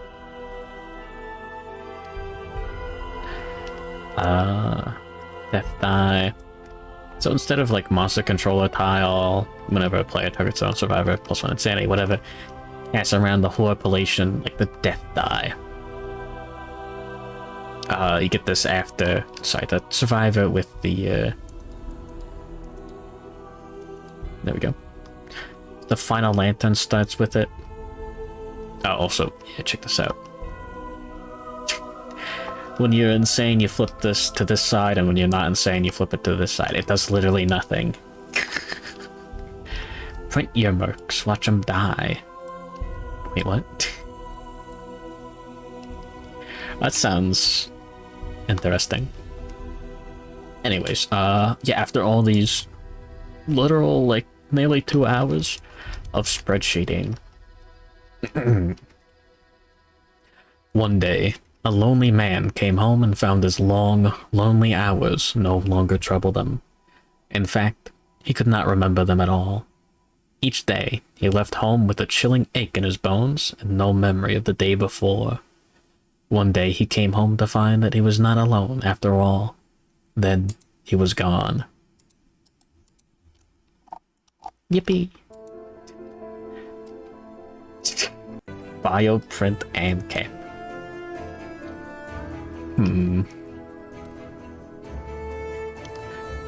Bioprint slug cats. Showdown setup. Very normal. 1 random terrain card. Nightmare tree. Interesting. 5 spaces away from all board edges. Let's see, sandwich enjoyers are running man. Now whatever, you just like put it like here. 1, 2, 3, 4, 5. I'm gonna try to ignore it. Early on it's nice, right? You could get like a lonely ant. I can get you broken lanterns, but like we're not gonna, I don't care. Too close. It's 5 spaces away. I'm pretty sure that's how it works. I never did, like, remember if there was a... whatever. Anyways. Yeah, survivors start in the corners. Slenderman starts in the middle. I'll set all survivors' insanity to 0, and the survivors are defending their home. They go first. Okay. Fair enough. I have no idea about the rules either. Yippee. So, we got ensnare. Occasionally the monster will tell us to ensnare. Roll 1d10, unless the result is higher than in their insanity, or a lantern 10. Dark place. Story event. And we get -4 to that. So, we just got like a 4 in 10 chance whenever we're getting ensnared, they get ensnared. After that, we're up to like, what, 6 insanity? It's guaranteed, unless we like roll a 10 and get lucky. That's really annoying. Gloom. The monster, yeah, remove Slenderman from the showdown board and place it adjacent to the target and as far as possible from all other survivors. Most of the time when he attacks, instead of, yeah, like, perform Gloom and then move an attack. And then Hounds. Any survivor with 15+ insanity dies instantly. Cool. Awesome.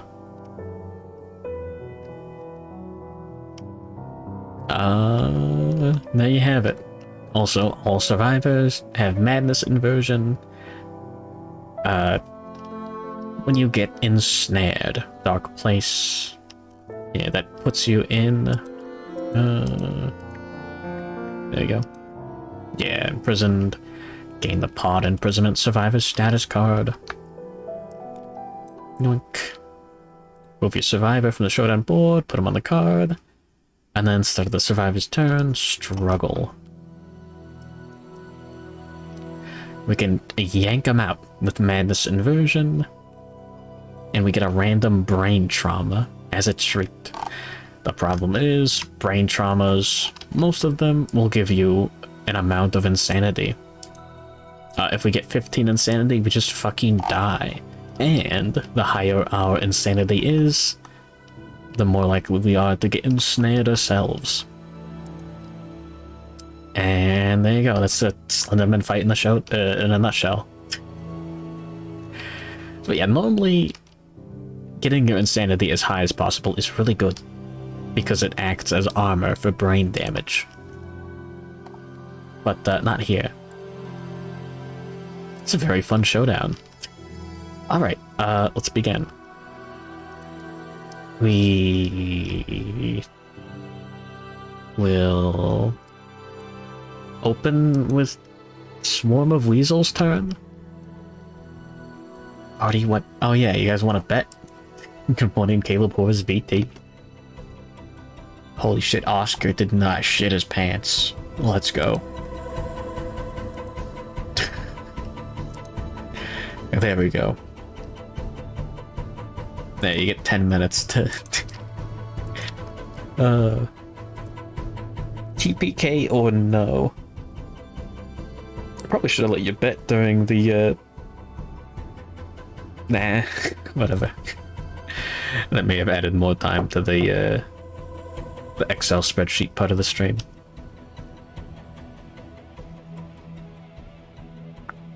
Good luck, dude.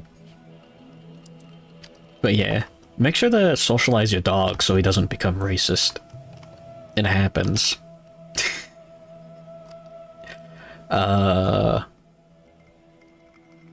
Yeah, okay, so we're gonna spend our activation to activate the Rawhide Headband, look at the top 2 AI cards, put them back on top in any order, and then we're gonna move them around to do something.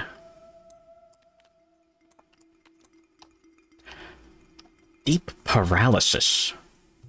Oh, fuck. That's awful. Insane survivors cannot perform survival actions. Slenderman's attacks against insane survivors gain +2 speed, and whenever a survivor dies, discard deep paralysis. Oh, and little ones.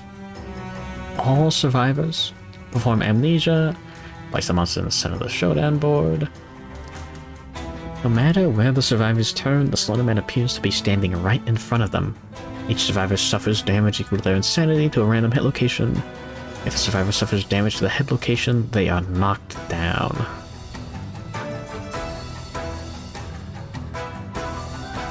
Amnesia, remove Slenderman from the showdown board. All survivors gain +1 insanity. Monster remains removed from the showdown board until a card or effect removes it. So that's 1 damage to a random hit location and a chance to knock down. That's not that bad.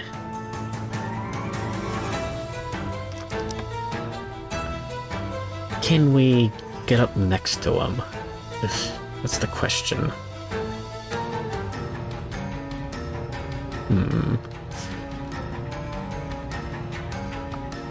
We can let him draw deep paralysis? Bullshit. But he won't do anything with his turn, and then we can use Whisker Harp to try to remove it. The problem with this, it's gonna be like devastating later down the line. So if it gets discarded, it just goes into the discard pile, which eventually will cycle back into the deck once the deck runs out. I think I'm not too sad about him drawing this. Can move weasels closer. Dash, check, check. Check ran away. There he is. I have to like dash everyone closer. Yeah, we'll just let him waste a turn. He doesn't like do his basic action every turn or anything fucked up like that. So we should be fine. We're just...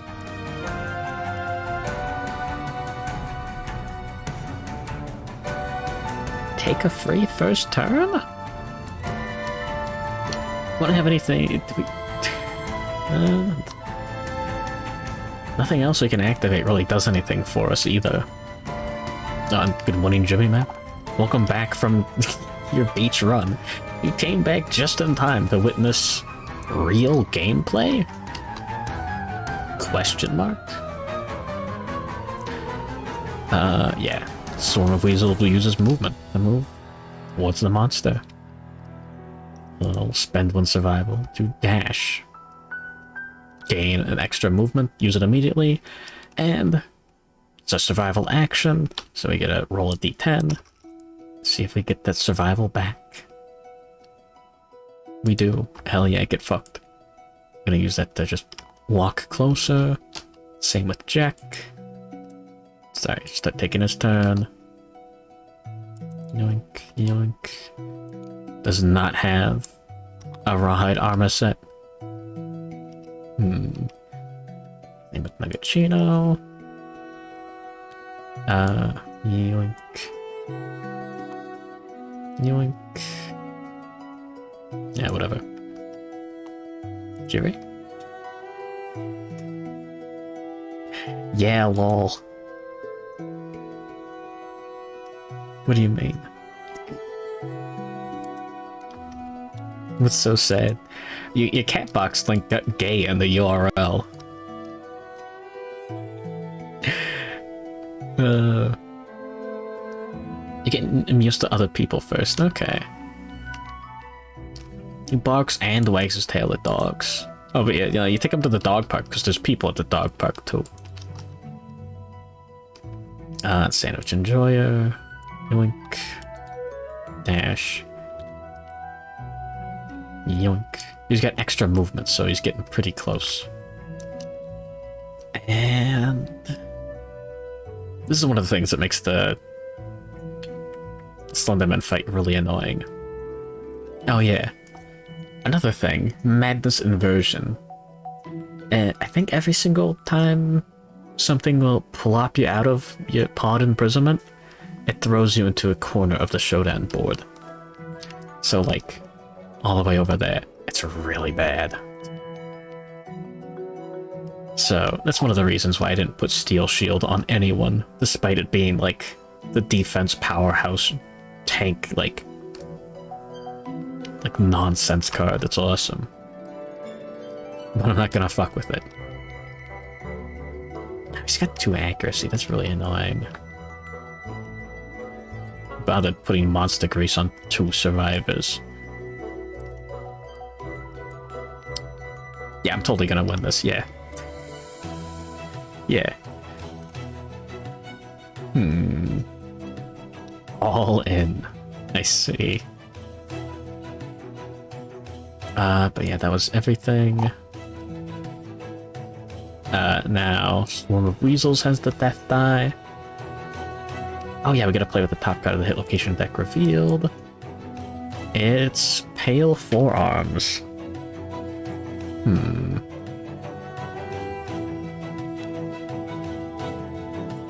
No one's insane yet. The attacker may spend 5 survival to gain +1 permanent evasion on a crit. What the fuck? You're more the Genie A1. I hope you enjoy gambling. But anyways, yeah, monster turn. Survival actions reset. Normally rounds start with the monster turn, but Nemesis, you're gonna go first. Anyways, the monster draws the top card of the deck, Deep Paralysis. It's a mood, so it goes in play. Normally, a vast majority of the moods are a pain in the ass, and will draw an extra AI card so the monster doesn't, like, skip a turn. This one doesn't. Insane survivors cannot perform survival actions, plus do speed against crazy dudes, and last until someone dies. Alright. Now we can actually get into, like, melee range. Not quite there, not quite there. We're gonna have to spend survival to dash.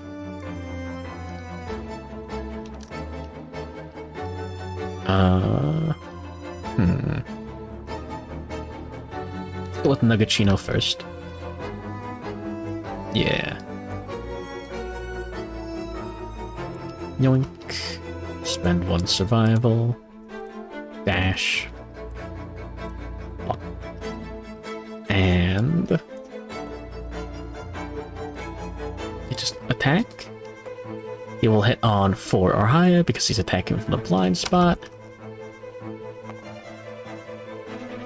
That's a perfect hit. He doesn't get anything for it, though. Bit of a shame. You don't know how the game is played. It's like those marble streams where it's like... there's like 6 marbles, 1 for each primary color or something. And tertiary color. Wait. Yeah, no, yeah. Tertiary, yeah, hold on, yeah. And then they like roll down, they're like, oh man, which one's gonna win? Anyways. Hail Forearms. We gotta see the next card because we drew this one. Hey, there we go. Super Dense is an issue for us. The Dragon Slayer is frail. If we attempt to wound a Super Dense location, it breaks at the end of the attack, gets archived, we lose everything we spent to make the Dragon Slayer. Bit of a shame in it. Pixel moved to Wednesday. Maybe. Yeah, sure. What's the toughness? Now, Cleaver is not frail, so we'll be attacking with that one. This location, anyways, good morning, ready. So the E almost didn't come out. So, Hail Forearms. Nugachino swinging in. The monster hasn't had a chance to do anything yet. Only reacts on a wound. No additional text beforehand. And, yep, that's a wound. We will wound the monster as long as this blue dice is not a 1. Yoink. So, move cards from the AI deck into the wound stack. We get to move... normally we'd only move 1 for wounding, no matter how high and cool our rolls are. Dragon Slayer has devastating 1, so we put an additional card in there. Very cool. Very devastating. Very easy to use. And... we'll leave Nugachino there. We'll take Jack's turn. We'll move. We have to dash. Move again in order to actually get into melee range. Now we're sitting in the blind spot. And... Shadow Walk. So, Cycloid Scale Jacket. Whenever we spend an action, a movement, we Shadow Walk. And may move through spaces survivors occupy without causing collision. Very cool. So whenever we move and attack the monster from its blind spot, weapon gains +1 accuracy and sharp. We already gained the +1 accuracy from attack from the blind spot. When the numbers add up together, Jack is hitting on anything but a 1, and after numbers are added together, hitting wounding on anything but a 1. Very cool. Very big damage. Hey, would you look at that? Now that's a perfect hit that actually does something. Cleaver on the first perfect hit each attack, gains devastating 1. Very cool. A 9 would have done it too. But yeah, so we draw 1 card because we got 1 hit. Impervious. Annoying. We just want to get that out of the deck. We actually can't crit that because he's got 1 luck token. I mean, I guess Sandwich Enjoyer could crit, but we don't want to crit that. Cool. So, as long as that isn't a 1. Hey, 2 damage. Very cool. Thank you, devastating 1.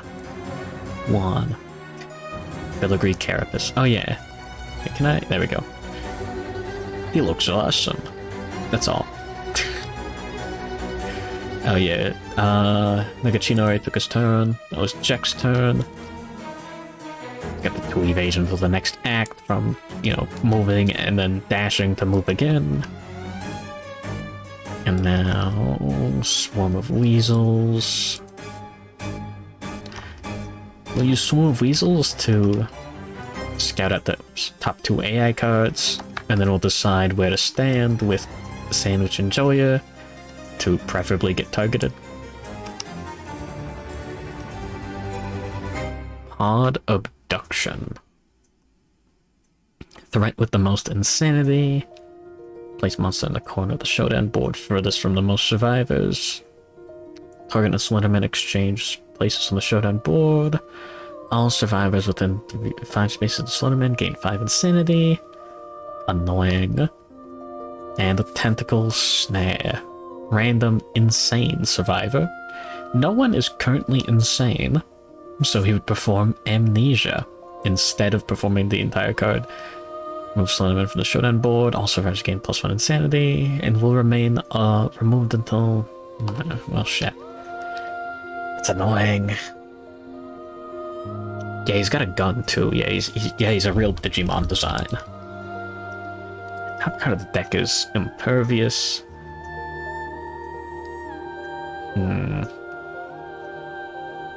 So, impervious locations just cannot be wounded.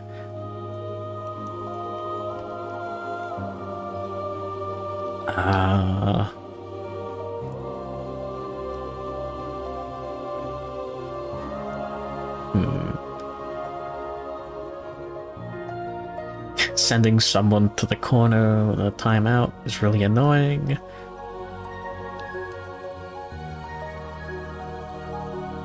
I mean, I guess we could just leave him there. And then, like, 1, 2, 3, 4, 5. That's quite a few spaces, actually. Shit.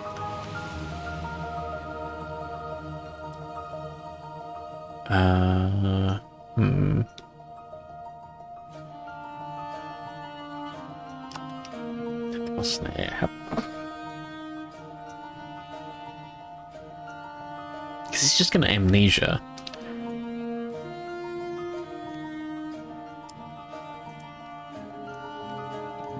I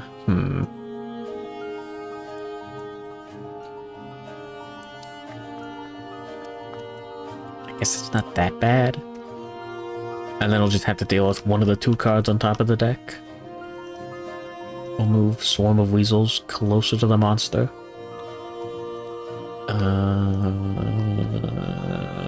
Fuck it, we ball. I'm going to Surge. No. That's Swarm of Weasels' turn. Sandwich Enjoyer is going to walk up to the monster. Right there, I guess. That's fine. And let me run some numbers. Piston Tooth, 2 hits, 8+. Versus Beacon Shield. There's a 30% chance to hit twice versus a 50% chance to hit once.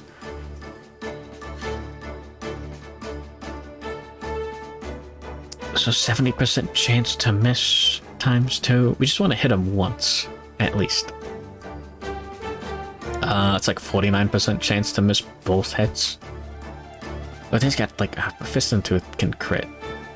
And we don't want to crit that location. I mean, we get a Dark Water out of it. But we got nothing to use a Dark Water research on. Like, all that gear kind of sucks. I would have loved the Gloom Hammer, but it's too late.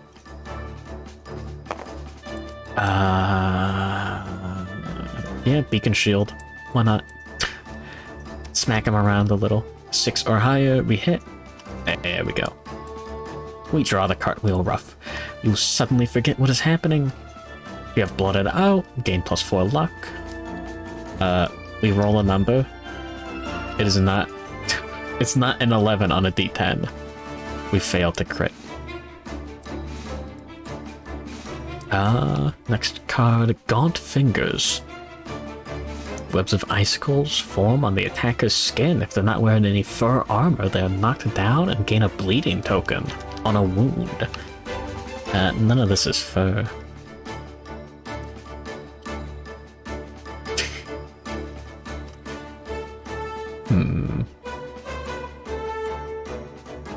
Nuggachino can go for this. Spend 1 survival. Surge. It's like dash, but instead of gaining a movement, we gain an action and use it immediately. Instant speed, all that fun stuff. I'll swing with the Dragon Slayer at a 4 or higher to hit. No! We'll let Jack take a crack at it. Spend 1 survival, surge. Anything but a 1 is a hit with Jack. Cool.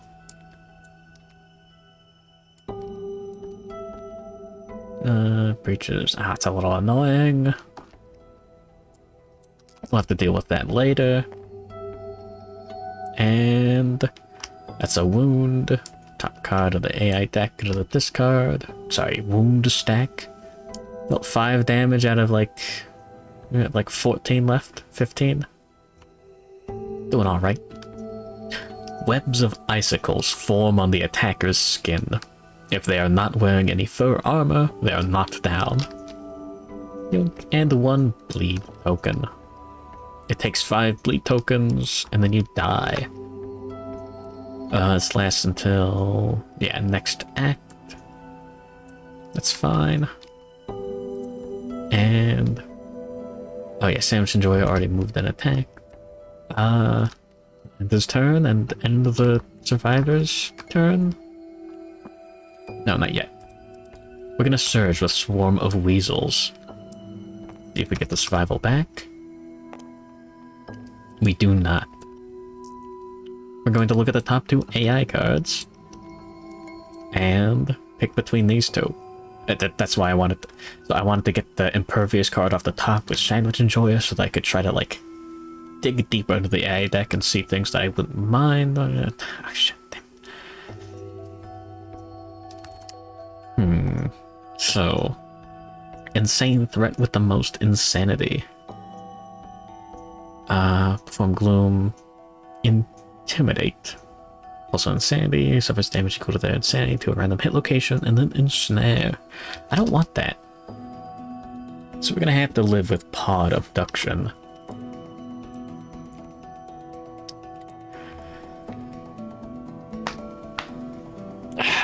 You just have to pop like every joint in my body.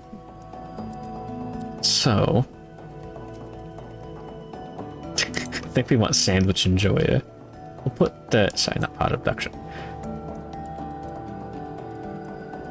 I'm gonna spend on survival and dash.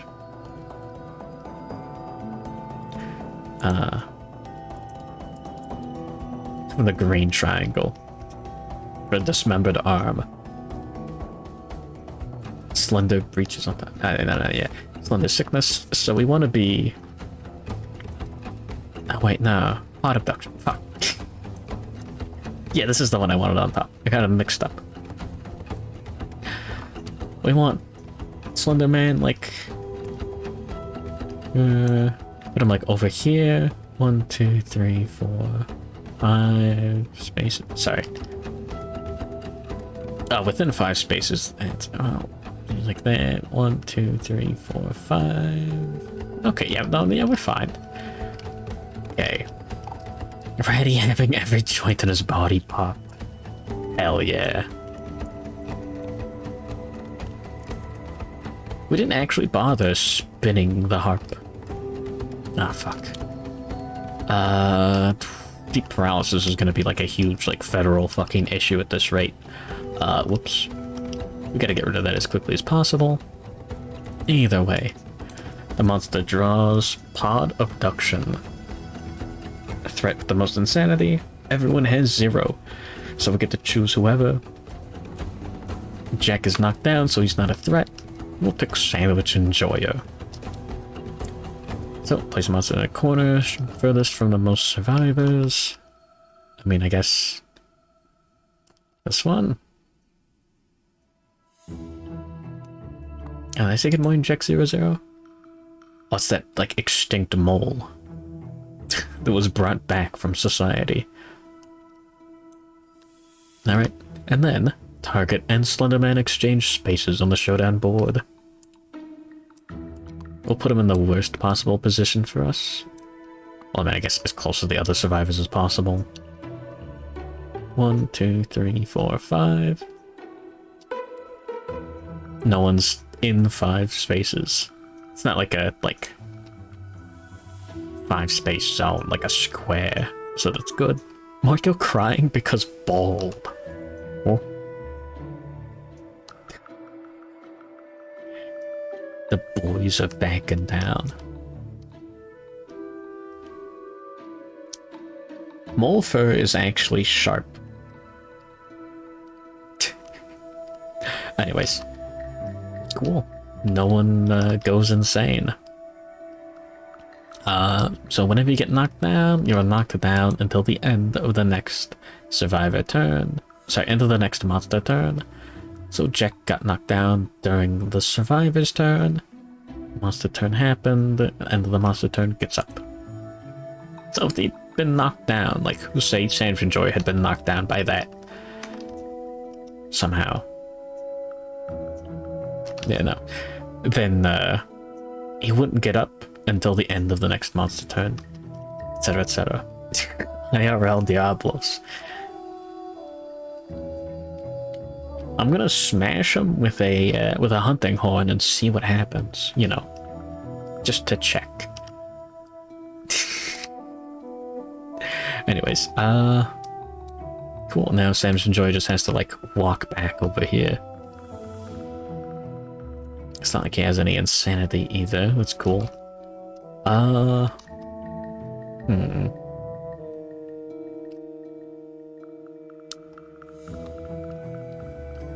whatever. It's the worst case scenario, just do him like that. Insanity. Puts the monster 5 spaces away from the attacker, as far from other survivors as possible. Incredibly annoying.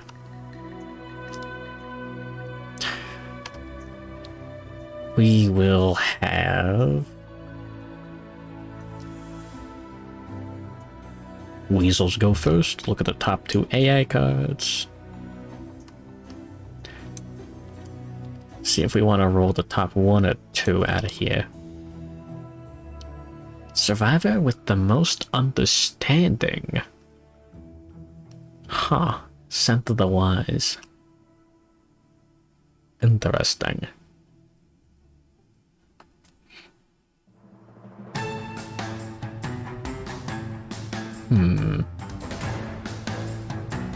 Perform Gloom, so he just, like, teleports to the survivor with the most understanding.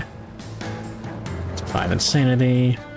Attacks, and then after damage, ensnares, and then this card goes back on top of the deck. So he'll keep performing it until someone wounds him, or he just, like, you could just pod imprisonment everyone.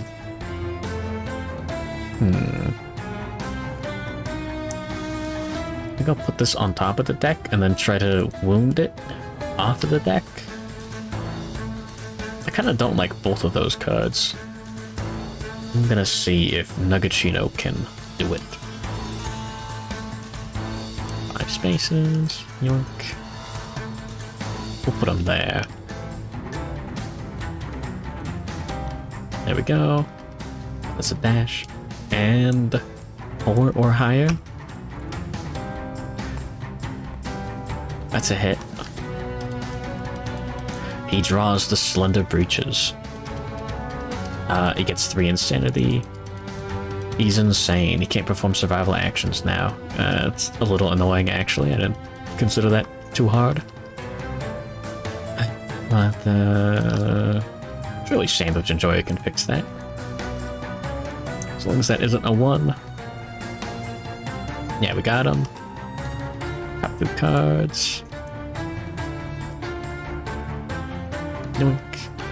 And Reflex. Place the monster 5 spaces away from the attacker, as far from other survivors as possible.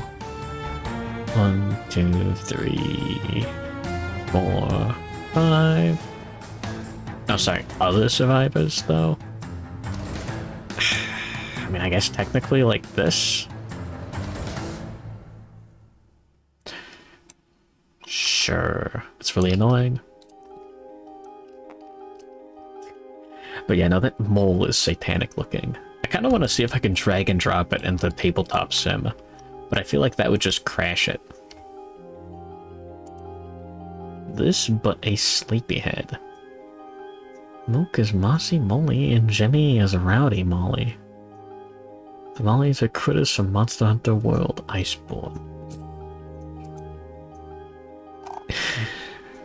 Rat sleeping with huge balls. I don't know what to say about that.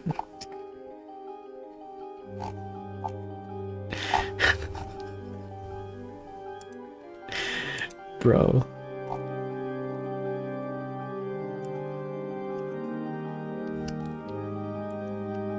What's wrong with sleepyheads? A lot.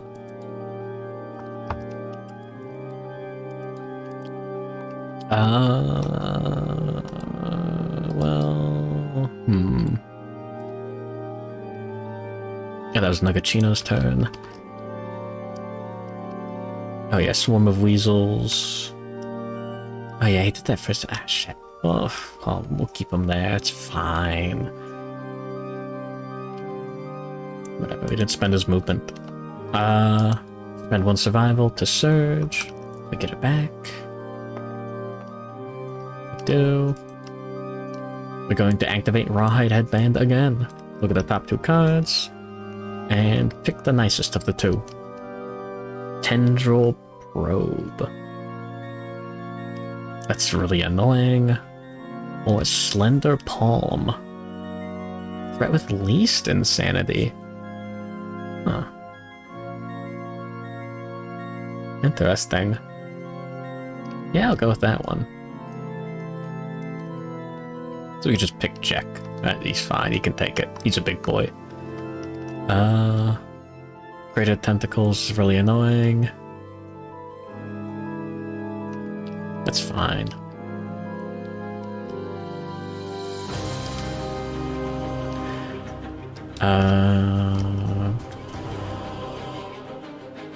We'll take Sandwich Enjoyer's turn next. For his action, we'll activate Whisker Harp and Strum.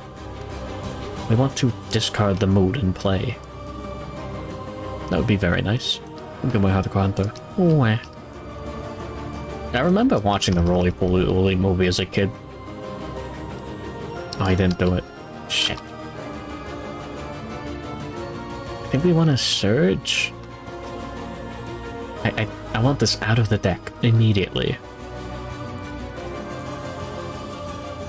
At the very least, off the board. Okay, cool. Discard it. I don't want to have to think about that. And then I'll move him. What's the center of the showdown board? Yippee. And then Jack will block?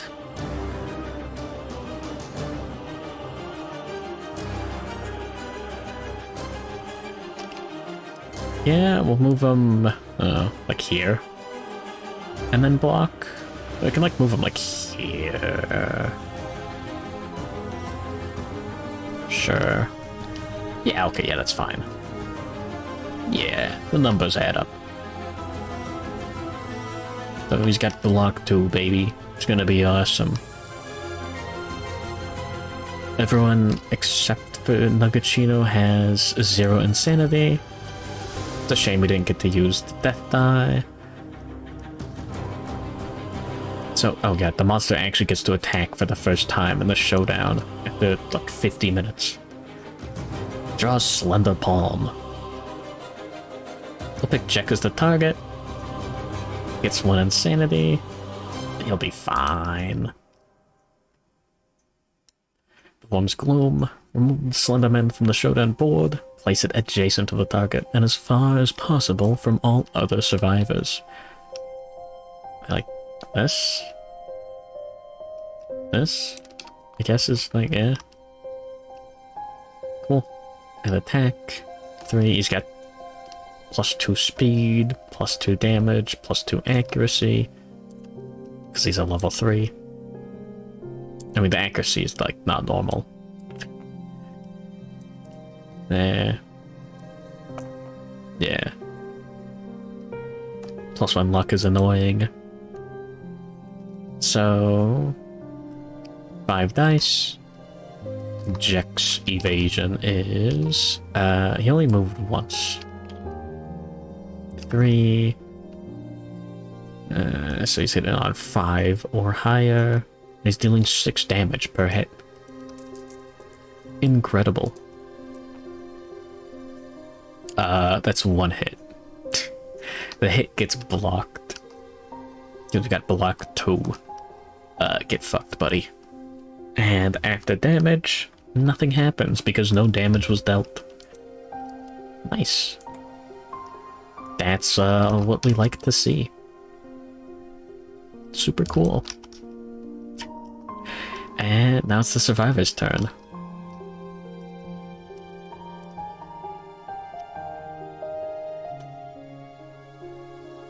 I don't like getting ensnared.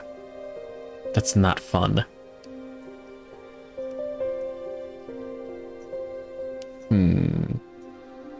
Yeah, I mean, if we crit, that would have been, like, that'd be really cool, but, like, it's not gonna happen. This, like, struggle is really bad. No one has legendary lungs.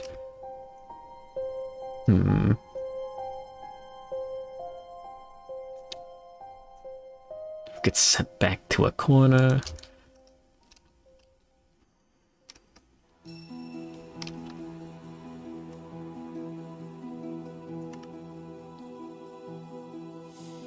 Do I want Nuggetino ensnared? Weasel is our, like, John control. Check. Sniffing the balls. Huh? What? So true?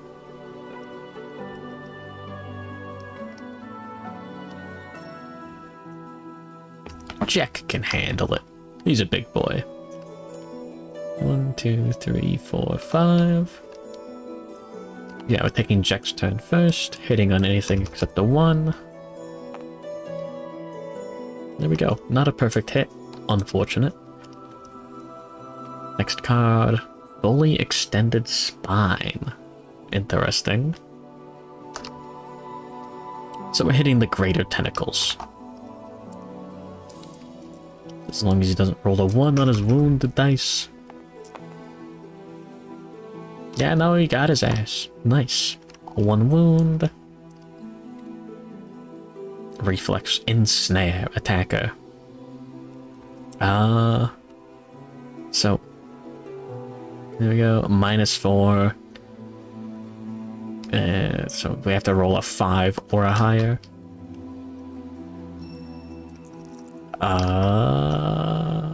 Hey. Sorry. Higher than 5 even. Cool. 2 is higher than 1. Get fucked. Place a Slenderman at the center of the showdown board. Cancel all hits now out of range.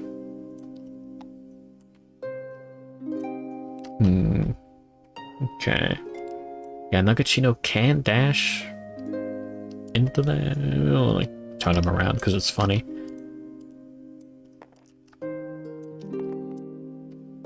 That was Jack's movement and action. He can dash and hit if he really want to.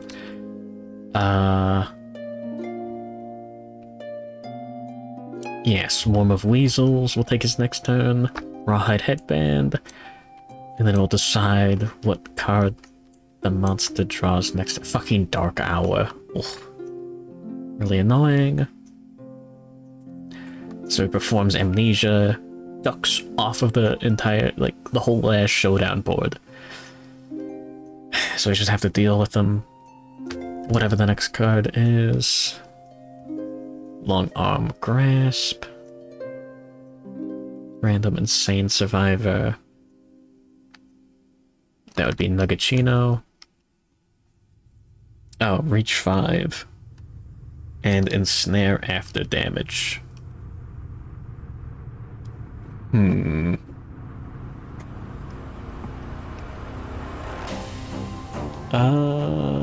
we want to deal with that?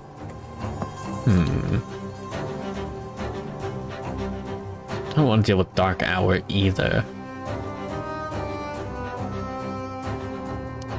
Extra insanity gain is probably going to lose us the showdown. I'll put Long Arm Grasp on top of the deck. And then a Swarm of Weasels will look over here because it's funny. Dementia, the Dark Descent, my favorite. Put him right here, why not? End his turn. Failure and Snare. Sure, Nugachino can take some extra insanity. Take his turn next, move him there. Spend 1 survival, dash. Move him there. And we'll attack, hitting on a 4 or higher. Can add the death die. Yeah, okay, cool. I don't want to draw 2 cards because the next card could be the trap card. I'd be pissed. Oh yeah, did I say good morning, Gale Stratus? Anyways, there we go. Horripilation. Our Lantern research level is 1. The level 3 one is nice. I actually might want that for the Gold Smoke Knight, but right now, the option to add an attack roll to an attack is really nice. And that is a hit. Cool. And you get to decide after you roll your regular ass attack. So like, oh man, that's too many hits. I'm scared. You just don't have to do it. I still haven't seen the trap card yet. That's good. His attacker gains +3 insanity. Cool. He's guaranteed to get ensnared unless he rolls a 10 from now on. Here's an opportunity for him to get ensnared. Hope it doesn't happen. As long as this blue dice isn't a 1. Cool. That's a wound. Yoink. Yoink. Now we can surge with Swarm of Weasels. Gain an extra action. My god, we're gonna rawhide headband. There. Tendril Clones. What? Fuck you. Target all threats. Basic action. 1 at a time. Ensnare all survivors. And then place the monster at the center of the showdown board. No, fuck you. And do you believe? Threat with the least insanity? Otherwise, so if all survivors are not threats, target random survivor. Getting snared, nerd. Yeah, no, I'll go with this one. Target gains +3 insanity. Warm Gloom. And then a chance to ensnare. Okay. Yeah, this guy ain't so bad. As long as we don't get hounded, we're fine. Yeah, it's Jack's turn. I mean, we could surge too. Ah.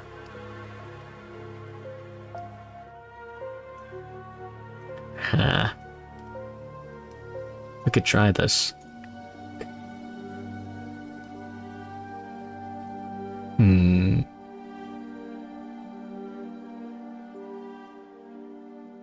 Oh, only if you're adjacent. Start throwing the fight. Yippee. I really don't want to, like, if I lose the Scleaver, I'm gonna be really pissed. Dragon Slayer, we could replace it. Rib Blade, fine.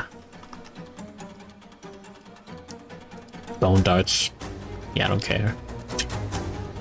Then I gotta take Sandwich Enjoyer's turn. Move him closer.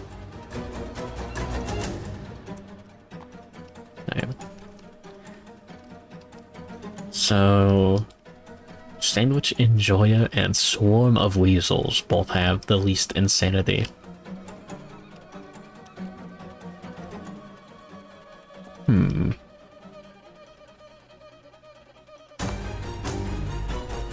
We could just get Sandwich Enjoyer and block with Beacon Shield, like right now, and then we wouldn't have to spend any survival, and Swarm of Weasels could also do it.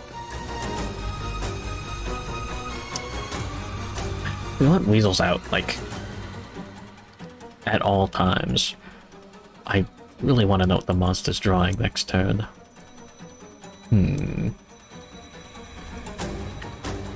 Yeah, we'll block with Sandwich Enjoyer. Yeah.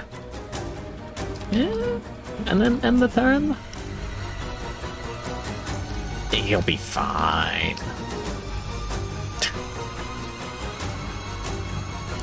There you go, next turn.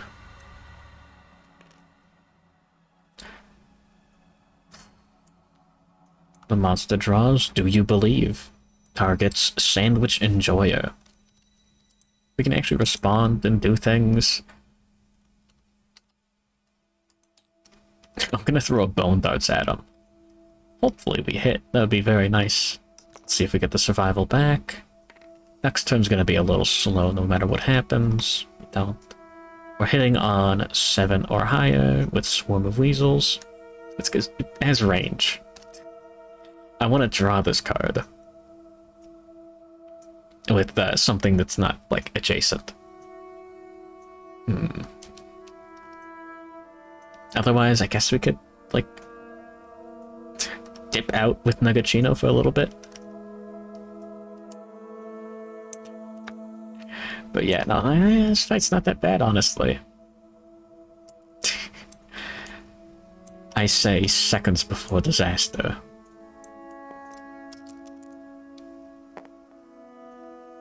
Seven. Yeah, that's a hit. Perfect. We got lucky for once. Next card. Emaciated Abdomen. Fucking tossed into the corner. Ah, awful. You better win. Why'd you vote for... Why'd you vote for TPK? Hey, wait a minute. Anyways, we hit the monster's parts unknown. I don't intend to wound. It'd be cool. We'd have to roll a 9 or a 10. Aw, man. That would have been sick. Something unseen swallows your weapon. If the attacker is adjacent to the monster, all remaining hits of the attacker cancelled. Okay, wait, no, that's only... Okay, the attacker's weapon is lost and archived unless they follow into the dark place. Nah. I'm good. We do break our, like, red affinity that we had there, so we no longer get the bonus +1 strength. Well, whatever. That's fine. Got that card off the top of the deck. That's all I needed. Getting dropped in a corner of the showdown board's really annoying. Anyways.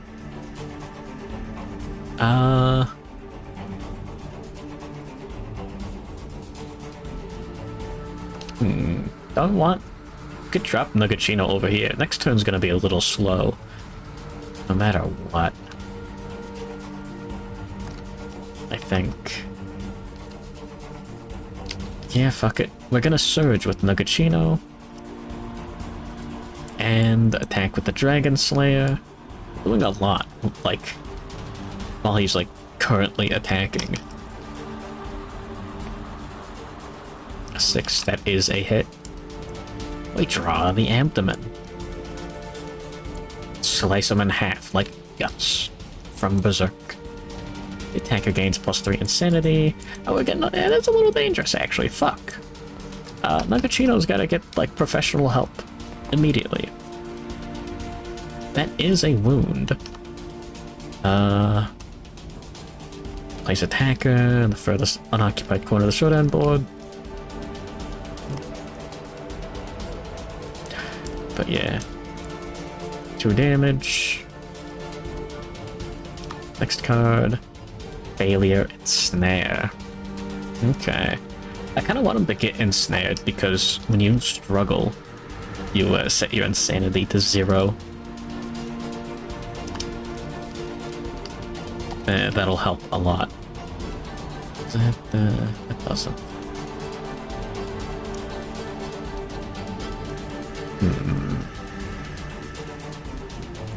anything else? No. Alright. So, Sandwich Enjoyer. 3 Insanity on him. 3. Form Gloom. There you go. That's further from all survivors. And attack.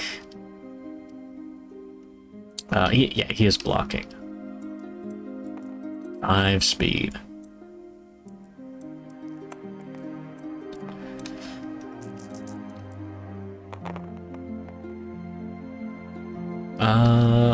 What is he hitting on? 3 evasion.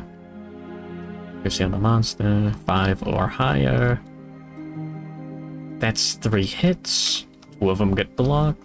We can spend 1 survival to dodge another. Cool. No damage.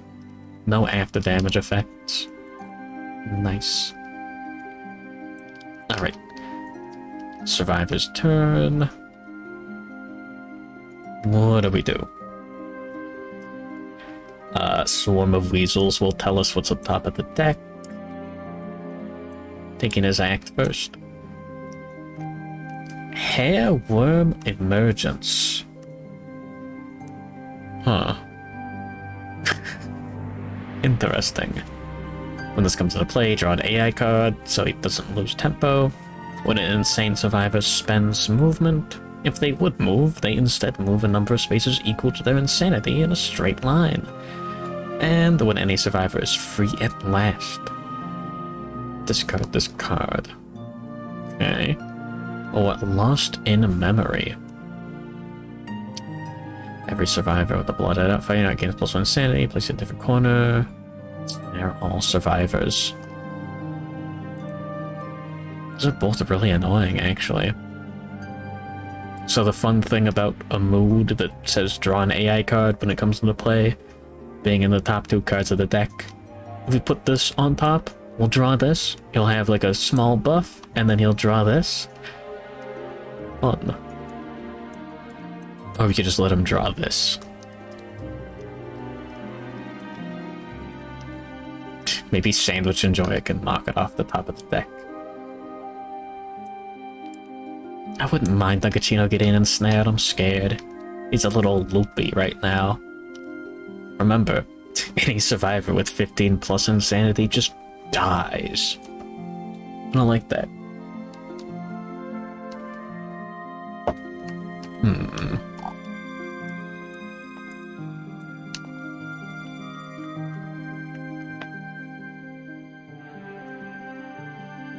We'll move Swarm of Weasels closer.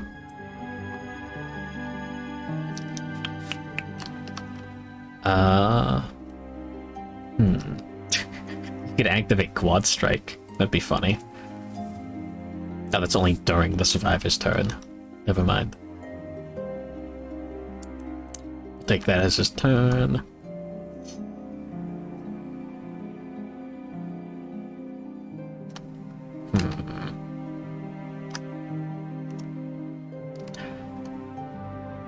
Let's see if Sandwich Enjoyer can get him. It's only on a failure. He's only wounding on a 5 or higher with the beacon shield. That's a little annoying.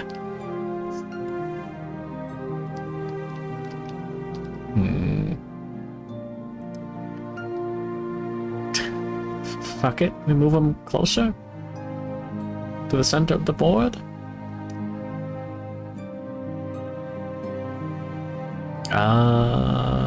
Oh no. You know what we do? We take Jack's turn. Move him over here. Take Sandwich Enjoyer's turn. I guess he blocks. And then we can, Sandwich Enjoyer has bandages. He can actually remove the bleed token that Jack has. Cool. Don't want to forget about that. And then, I guess Nuggetsino can just move closer. Cool. Very productive.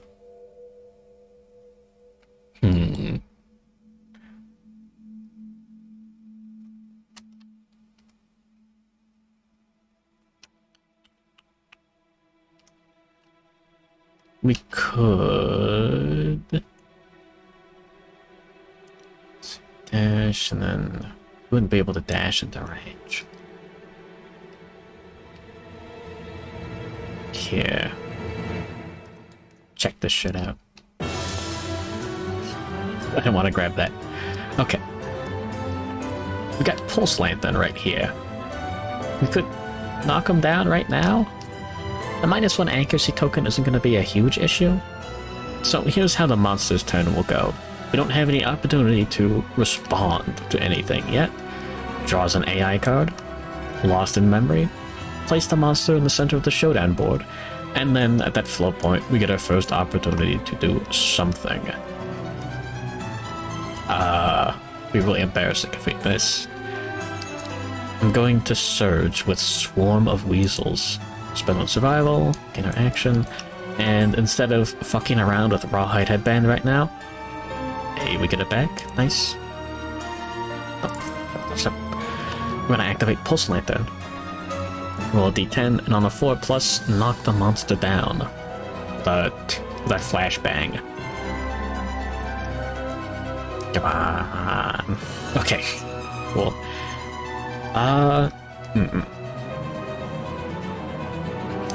Yeah, I guess he doesn't have Indomitable. He should. Where is it?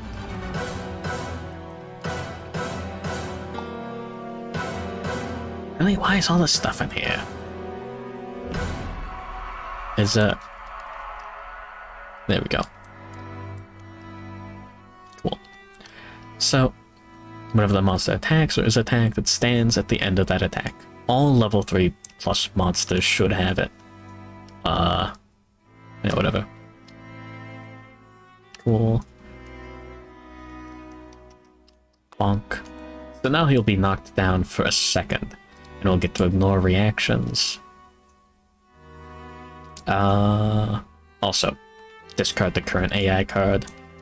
End the turn, everything like that. Honestly, okay, so when a monster is knocked down, you hit on 3 or higher, regardless of accuracy modifiers. That's worse than what Jack is rocking. That's fucked up. That's stupid. What do we do? You'll also get up at the, like, start of the turn.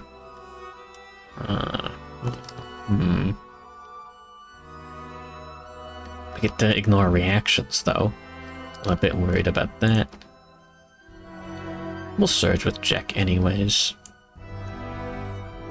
It would be nice. No we won't.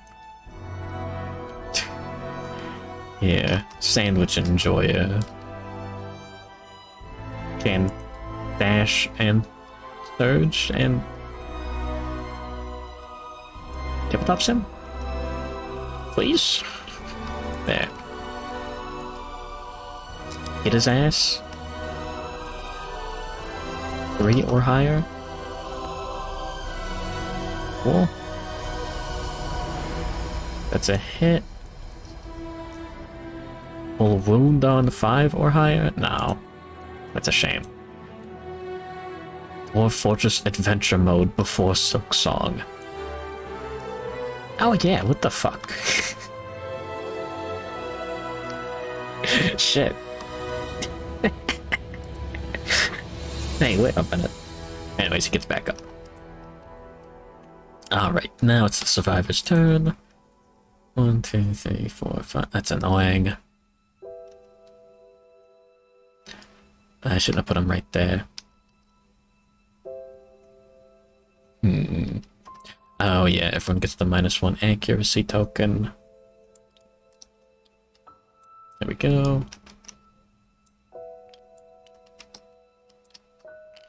I'm doing a terrible job at dying. Thank you.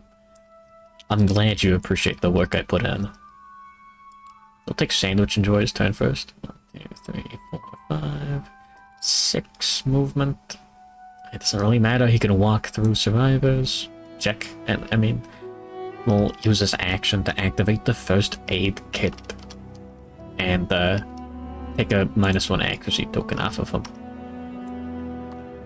Bag and Corpse's machinist in a workshop spinning up a fumo with a horse head on the lathe. I don't think that's how a lathe works. How does that... Wouldn't it have to have like a circular head? Huh. Maybe I'm thinking of something else.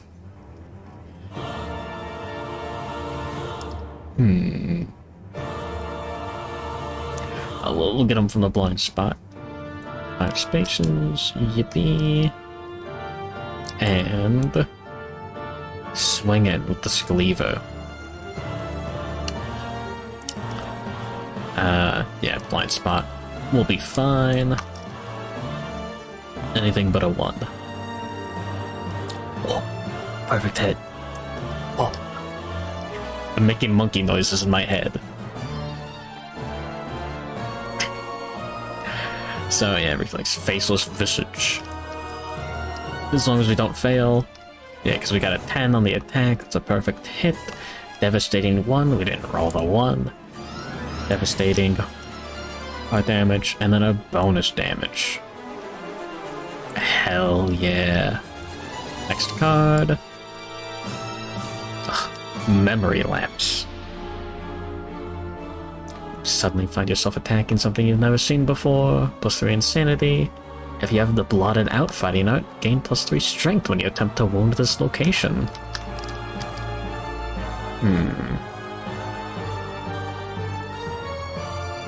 Okay. Spinning fumo. Understandable.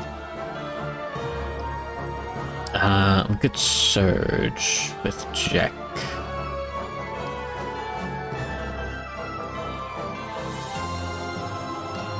Just bop him in the back of the head.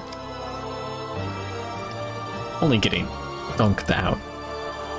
Yeah, we'll be fine. I'd like to deal 2 damage.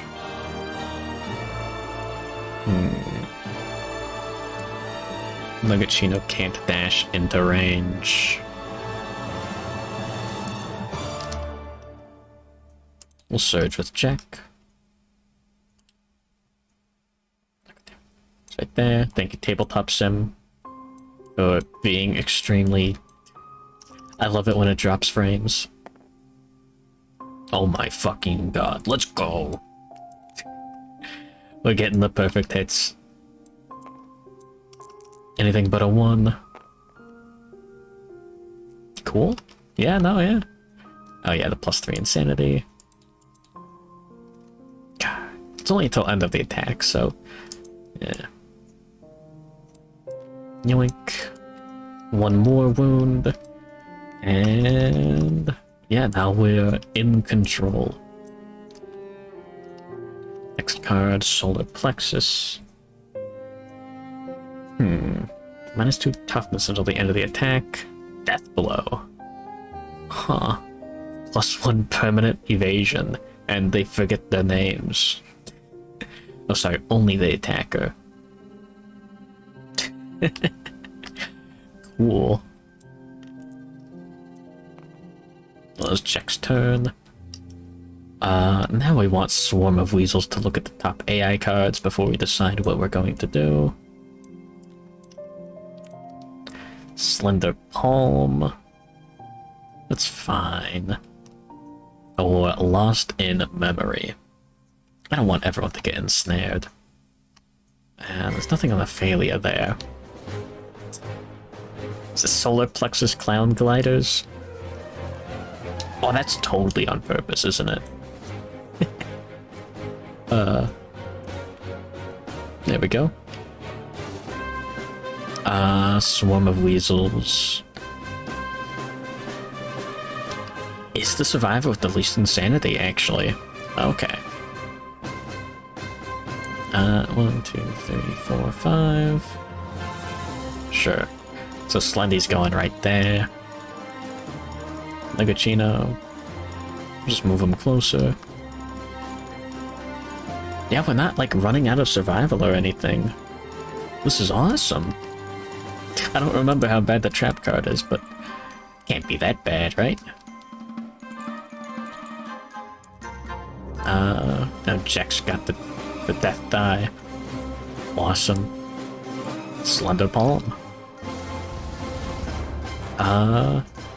Targeting Swarm of Weasels. We're gonna spend 1 survival to Surge and block with the Beacon Shield. Do we get the survival back? We do. Gets +1 Insanity. And then Perform Gloom, target the attacker. And then, I guess, is it technically further away here?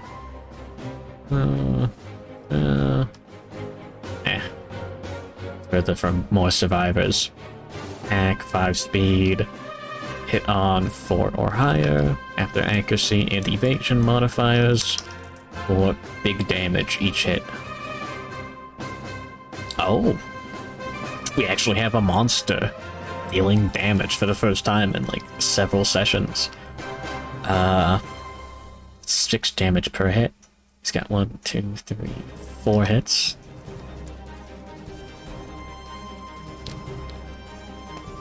Okay. There we go. We'll decide which ones get blocked.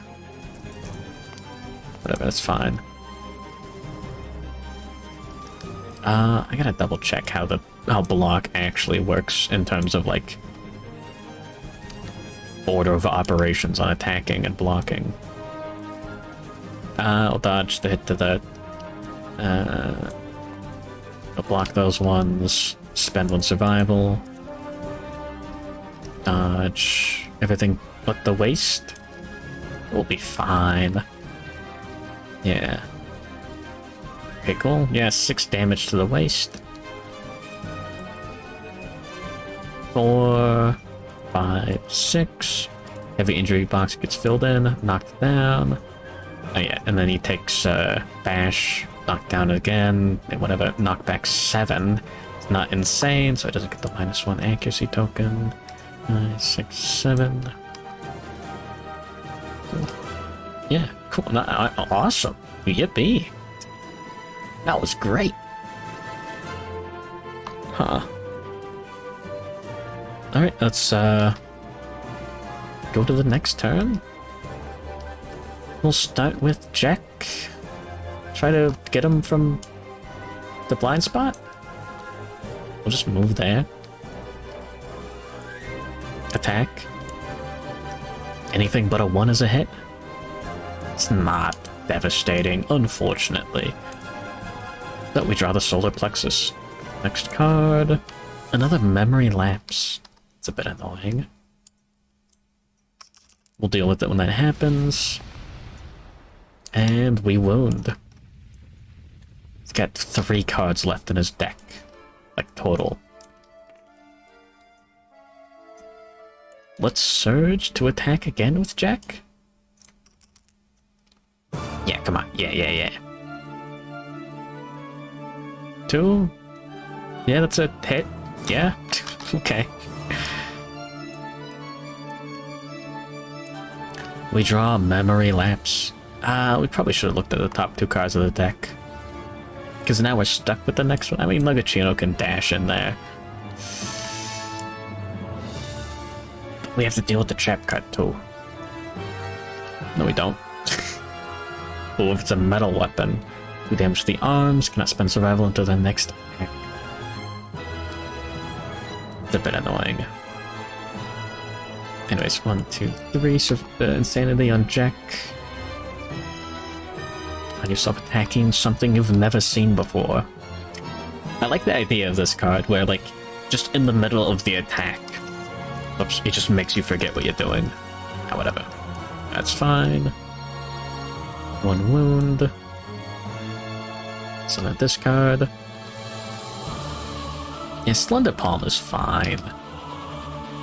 Just have to deal 1 more wound, otherwise, basic action.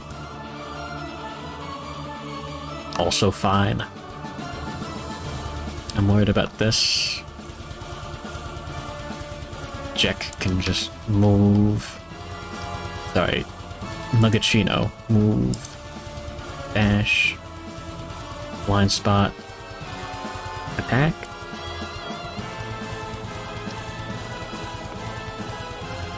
Or...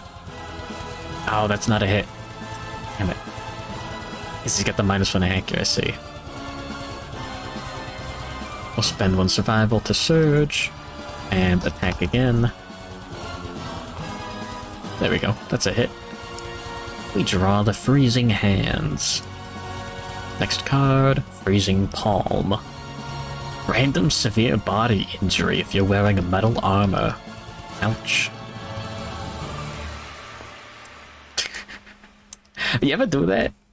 Like, oh man, it's cold outside. Ooh, just got inside, and you like go up to your brother and just like get him, like put your hand like under his shirt on his back, like ah fuck.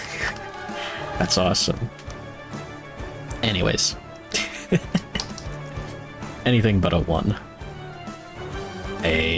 Got a 9, +1 strength from sharp. We're good. Oh yeah, I guess. Now I know what he would have drawn. And now, no more cards left in the AI deck or discard. Now he's just operating on basic action. Closest threat. Top card. I don't care. I don't fucking care what it is. It's just bullshit. Oh yeah. On a wound, if this location is hit with a metal weapon, Dragon Slayer is in fact metal. The attacker suffers 2 damage to the arm's location and cannot spend survival until the next act. Cancel any hits remaining. So Jack will have to tank this hit. 2 to the arms. And Sandwich Enjoyer still has a turn. I guess Sandwich Enjoyer can just tank the next attack. He can just block with his action. Yeah. He's a threat, yeah, sure. And Jack can encourage. Swarm of Weasels can just walk forward. And next turn. Cool. The monster draws nothing. Basic action. Closest threat. Targets Sandwich Enjoyer. Before he glooms, we can surge. It's only a reflex. If you kill the monster, you get to ignore reflexes, any sort of reaction. We can't surge with Nogachino, actually. Surge with Jack. Hit him on a 1. Sorry, anything but a 1. Yeah, baby. We draw the Freezing Palm. As long as this isn't a 1, kill him. Oh, come on. We do get to see the next card. What's... Oh? It is the trap card. We could spend a lifetime reroll on that. We can't. Everyone has spent their lifetime reroll. Oh. No, you know what we can do? Quad strike. For the kill. Yeah. Well, anyways, he gets to perform basic actions still. Gloom, targeting Sandwich Enjoyer. I guess that's further from more survivors. Let's get 3 pages. So he's sitting on 5 or higher. Going Sun 312 772. Welcome to victory. There we go. That's 3 hits. We'll spend 1 survival to dodge the 3rd after blocking 2 of them. Yeah, cool. And no after damage trigger. Cool. Alright, Survivor's turn. Jack can move here. Swarm of Weasels can move here. Nogachino can move here. Sandwich Enjoyer can move here. And spend 1 survival to quad strike. I guess everyone else will block with their action. Cool. During the survivor's turn, if the survivors and monster are arranged according to the diagram above, you may spend 1 survival to quad strike. If you do, each survivor rolls 1d10, adds the strength attribute bonus. If the total result is equal to or higher than the monster's toughness, the monster is knocked down and suffers 1 wound. Probably could have done that to interrupt an AI card as well. I'm fucking stupid, I didn't... Like, during the survivor's turn only. I already had that thought. Something similar. Whoops, Lamau. And... there we go.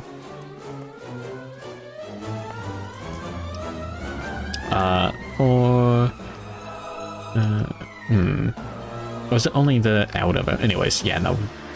10 plus 9, it's 17. Yeah, no, he... gets knocked the fuck down.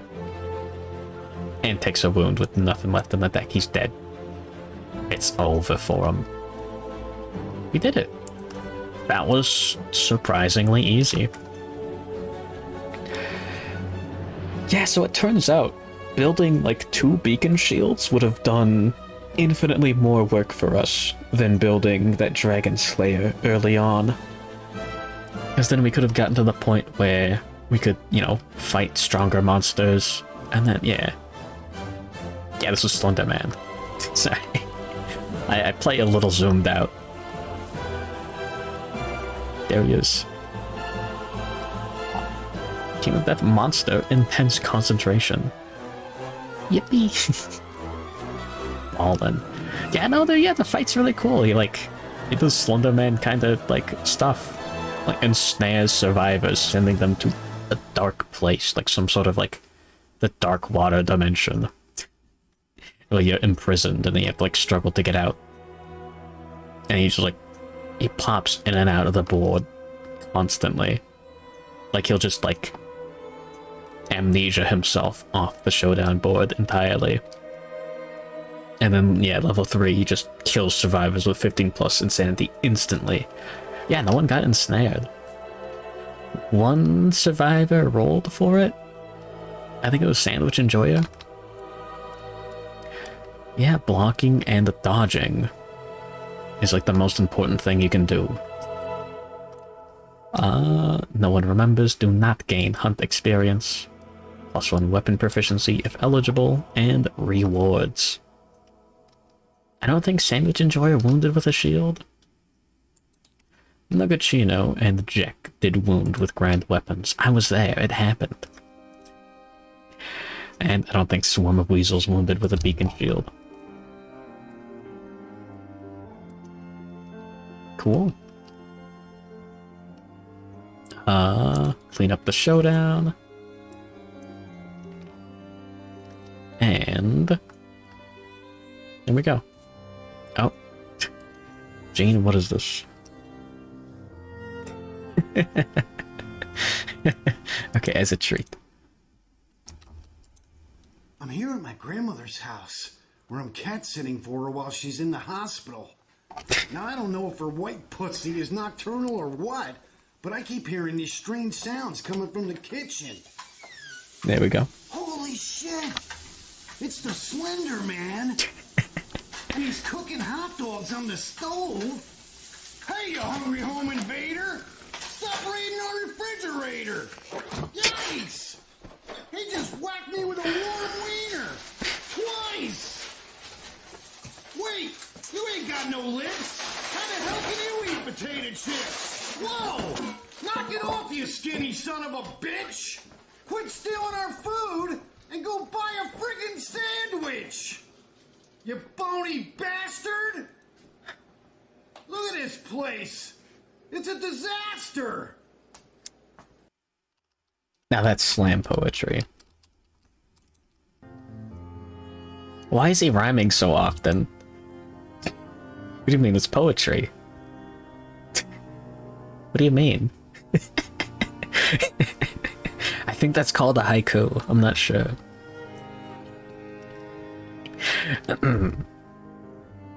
Alright. We have Dark Water Research. And then we roll 1d10, add the Slenderman's level to the result. It's like pottery, it rhymes. 4. The group gains any listed resources or gear. 1 dark water. Yeah, we don't...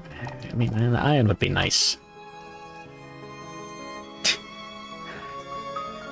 Dracula Flow 4 dropped. No, it didn't. You know, I'm not gonna do the bit, but I was gonna just like open up the fucking like Symphony of the Night. Oh, it's worse than 3. Oh damn it, it's over. Just the entire Symphony of the Night intro. Dark water. Oh yeah, can you? Yeah, okay. I mean, yeah, no, we could just like chug the dark water on someone. I might save that, like, just in case. Yunk. Is it worse? Damn. And if the settlement has face painting, when they defeat a level 3+ Slenderman, nominate a survivor. They paint their face to resemble the fading memory of the Slenderman and gain the forgettable ability. So +2 permanent evasion and cannot be encouraged. I don't want to buff Jack like that.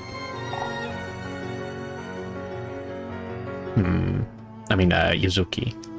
Jack's alright. We do want him to... Yuzuki already can't be, like... He's deaf. Jack's all gas, no brakes.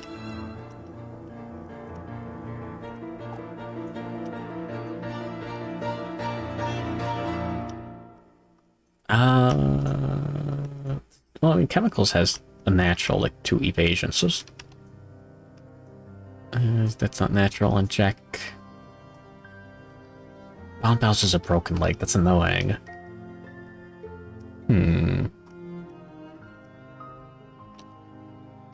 Now, Yuzuki's got the, ley line of walk. He's already rocking, like, 3 evasion naturally. Yeah, fuck it.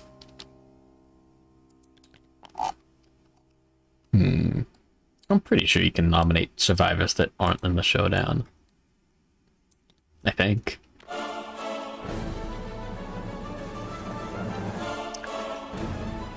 Yeah, probably. Forgettable. Oh, is that not in the ability deck? Ah, man. Bit of a shame.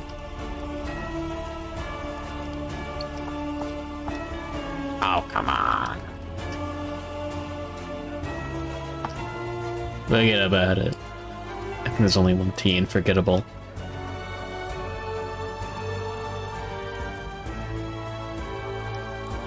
There we go. And... there. And... yeah, cool. So, what's our event for this year? Oh yeah, we've got 1, 2, 3, 4 returning survivors. 2 of them being Tinkers.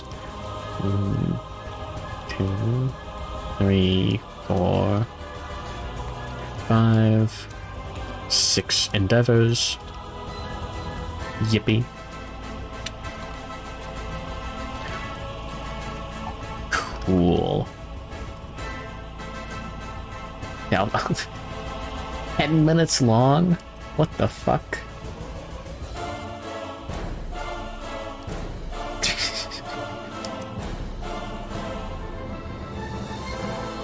What the fuck? There's 2 T's in Forgettable.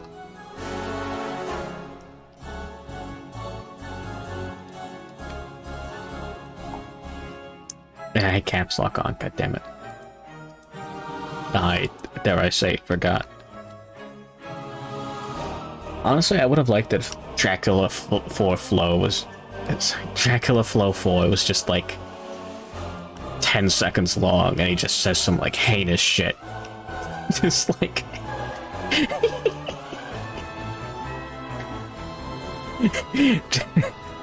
like the worst sentence you could possibly make.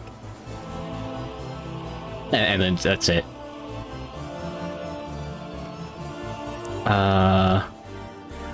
Well, there we go, yeah. Lantern Year 29. Let's see. Settlement event. Don't be murder. Dark Dentist. A cloaked woman enters the settlement. All that can be seen beneath her hood is the sparkle of perfect teeth. She offers to improve the survivors if they are brave enough.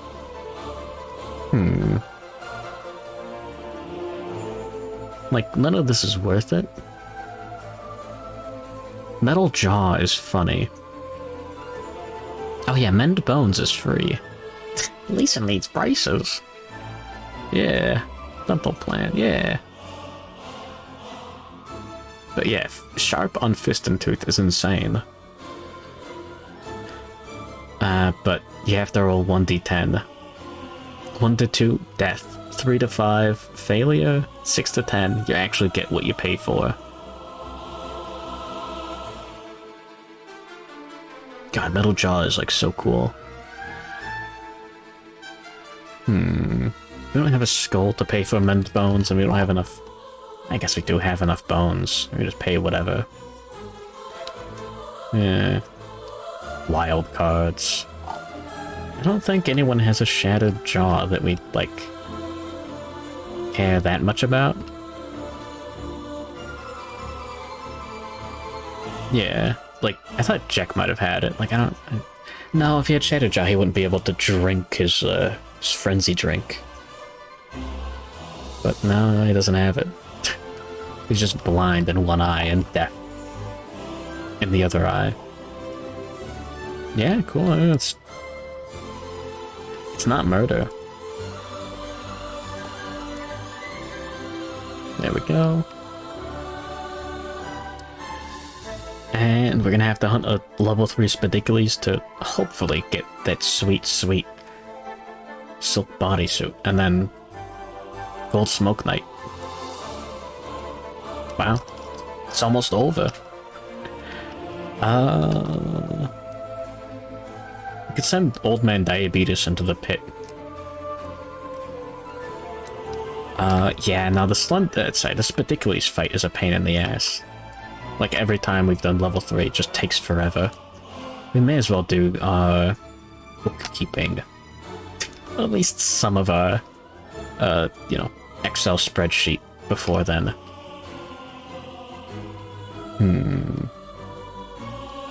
So we can try using Serrated Fangs. I kinda wanna bump the fuck out of Yuzuki. Spermbicules. Yeah, you know what? You have it. You're correct. Never let anyone tell you otherwise. We could... We don't... no, we do have enough... Yeah, we could oxidize a beacon shield. If we get the tubes.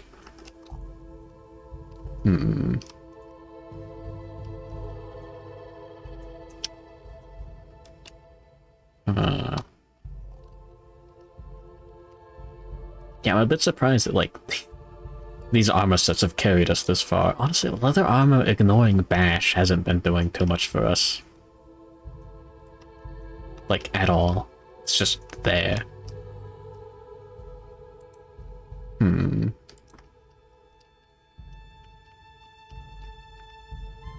Oxidation, let's see. Yeah, let's double check. There. Beacon shield, 2 iron, 1 hide. And then, yeah, what's over there? We're getting so much iron, like, it feels like a waste not to build another Dragon Slayer. Like, it's just so good. We're not gonna spend all of it on... We might end up rocking a beacon shield and an oxidized beacon shield in every gear grid. That would be pretty funny, honestly. So like 5 pieces of armor, 1 weapon, and that's 6. 2 shields, and a lantern. There's your 9 cards for your gear grid. Hell yeah. That's awesome. Yeah.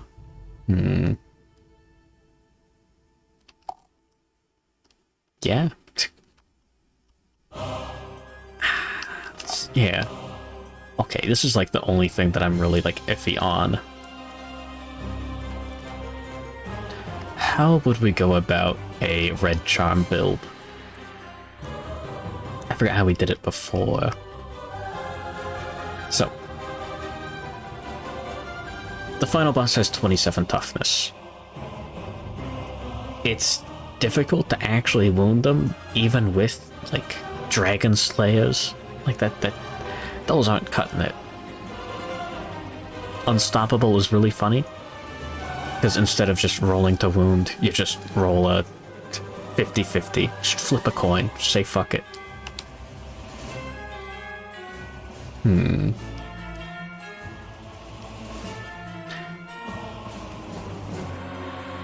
Honestly, yeah, hold on. 27 toughness.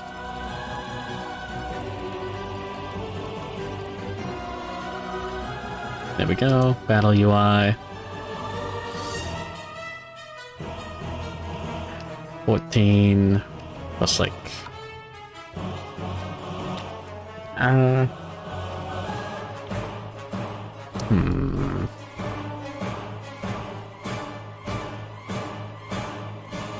fuck, dude. Dragon Slayer still might be worth it.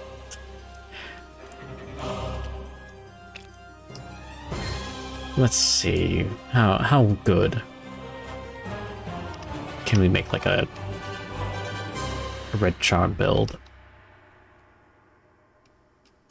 Bone Club just for the red affinities. So red charm just has a completed red affinity on it. 1, 2. It'd be really nice to have Rawhide Headband. That's taking up like a massive amount of space. 1, 2, 3, 4, 5. Do we have it? Okay, what does Bone Dagger look like again? No, it's left and up.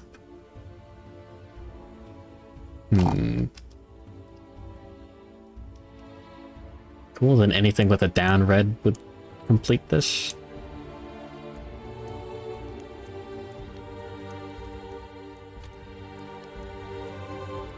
We'd probably find something. Oh yeah, no, we do have something better with the... Oh yeah, Sunspot Dart. We don't need strength modifiers if we're just rocking 50-50. Can't crit either, which is a bit of a shame. Yeah, drop that. Yeah, put that back over there. Spend 1 bone to build the Bone Dagger? I don't think there's really a better option. Scrap Dagger... No. We don't care about the weapon's strength stat. Only its speed and accuracy. And affinities.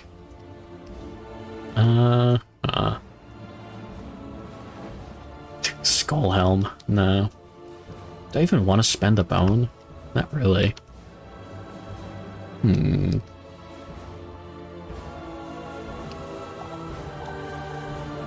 mean, I guess we could just use the Knuckle Shield to attack. Same... Yeah, same attack profile. Yeah, fuck it. 1, 2, 3, 4. Just need something with a left red affinity. Like, yeah, Bone Darts. Oh, sorry, we need... No, we have a Lantern already.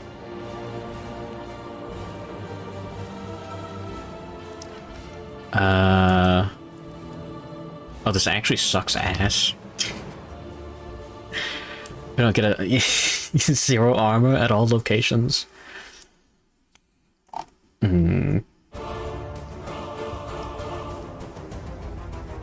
Yeah, I don't know about this, Chief. I guess we'd be doing this instead of our leather armor set. We would have Yuzuki with the Dragon Slayer, naked, crystal skin, silk bodysuit. And then we'd have to have a crystal skin survivor here with a beacon shield. And 5... That's no armor. Leather champ. Hey, wait a minute. Yeah, and then like rawhide over here. I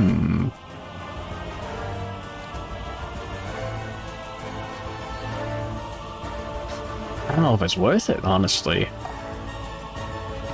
You could just go for like a sick regular ass, just give someone a fucking Dragon Slayer. And who's got high strength? Sandwich and Joy can't do it because he's got like a dismembered arm. He cannot hold Guts' sword. I mean, Bomb Bells could do it. Broken Leg isn't that bad.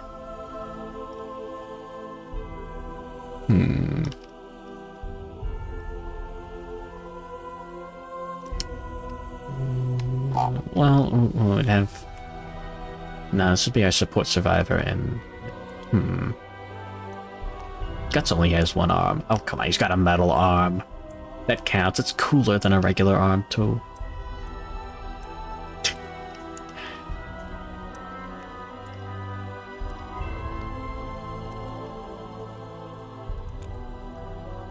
Oh, thank you, Tabletop Sim. It's exactly what I wanted to do. Yeah, rawhide armor is actually taking us all the way to the final boss at this rate. God damn it. Put most of this back. Yeah, we didn't use the sunspot dart at all. Oops. No, I'm surprised that there isn't, like, the Guts sword. Sorry, the Guts arm. Like a crossbow inside. What the fuck? Yeah, no, that would be perfect. You get to, like, ignore one instance of dismembered arm. And it can have, like, an attack profile on it. Just make it like a shield or something. So you can block with it like an anime character. Yeah, we're not using those. Yeah, so... I guess a leather armor survivor, and it'd be nice to have something cooler than leather, but I don't think we're going to get anything like that.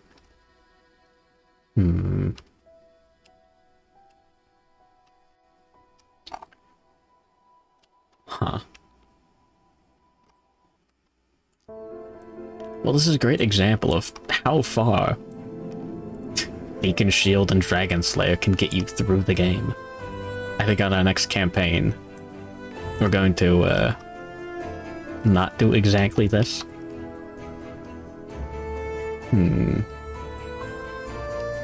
Yeah, next campaign I want to do it on Tabletop Sim. But with, like, not all of the community content, but like Storm Knight, Drifter Knight, all that. That could be fun.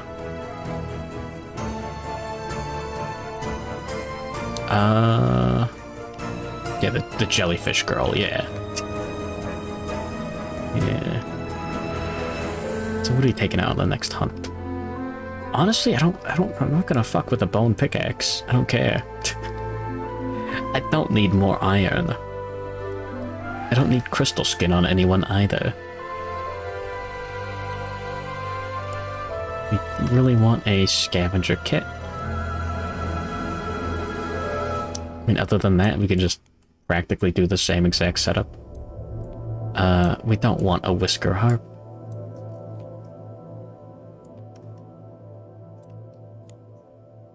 Yeah, we just put that there.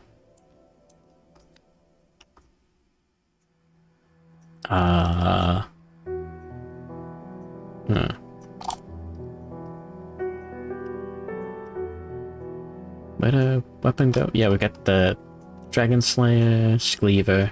Oh yeah, last time our leather armor survivor was just beacon shielding to block. Yeah.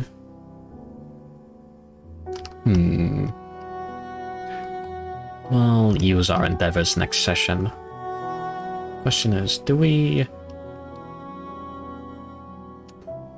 could do pulse discoveries. Lantern research. Yeah. Uninhibited rage would be very useful. Acceleration's alright. Aggression overload is fantastic. Except for against the final boss. This add 1d10 strength to a wound attempt is going to help a lot. Because, you know, the final boss has way too much health. Too much toughness. Like, yeah. 10 more than most monsters that we've been facing. Yeah. Not good for us. Okay, so next week, want to use these. We might make a new survivor. That might be fine. I'm gonna be really disappointed if we don't get the spinneret necessary for the bodysuit. Yeah, I guess making someone, well...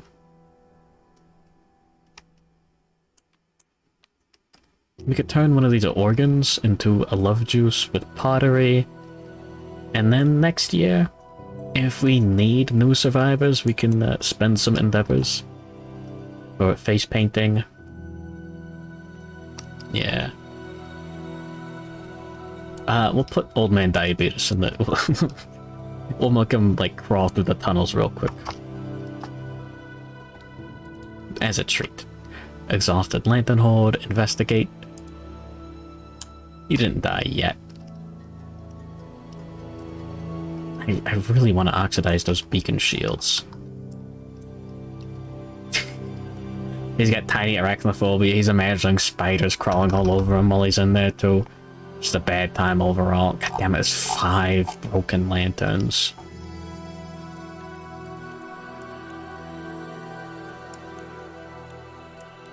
I don't have a use for all of these. 18. Fuck it. Go again. Where's the dice? There. And right.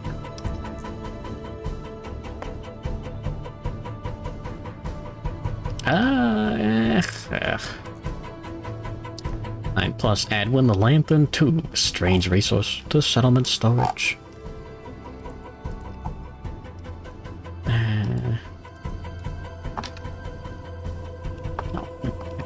There we go. A fleshy, muscle-lined tube.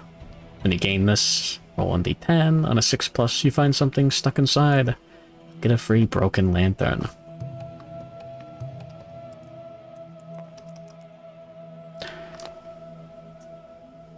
No. Sorry, just one, yeah. Okay. Thanks for the tube. Yeah. Need the lantern tube for... I guess it's just, yeah, oxidized lantern sword. That's the only thing that does. Sure. Okay. I mean, it's pretty decent. Sharp, 5 strength.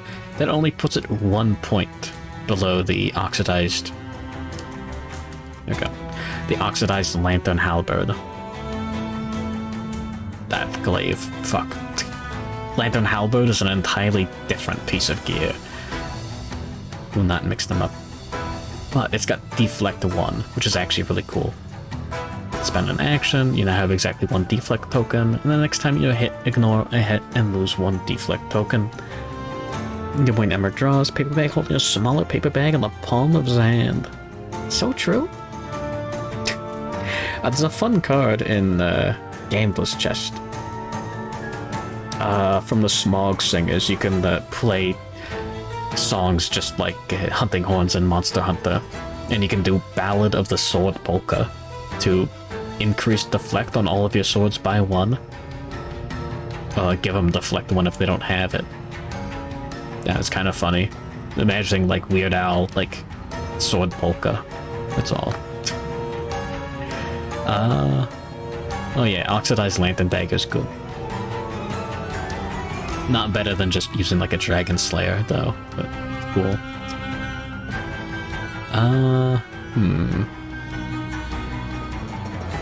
But yeah, now you can combine deflect and block.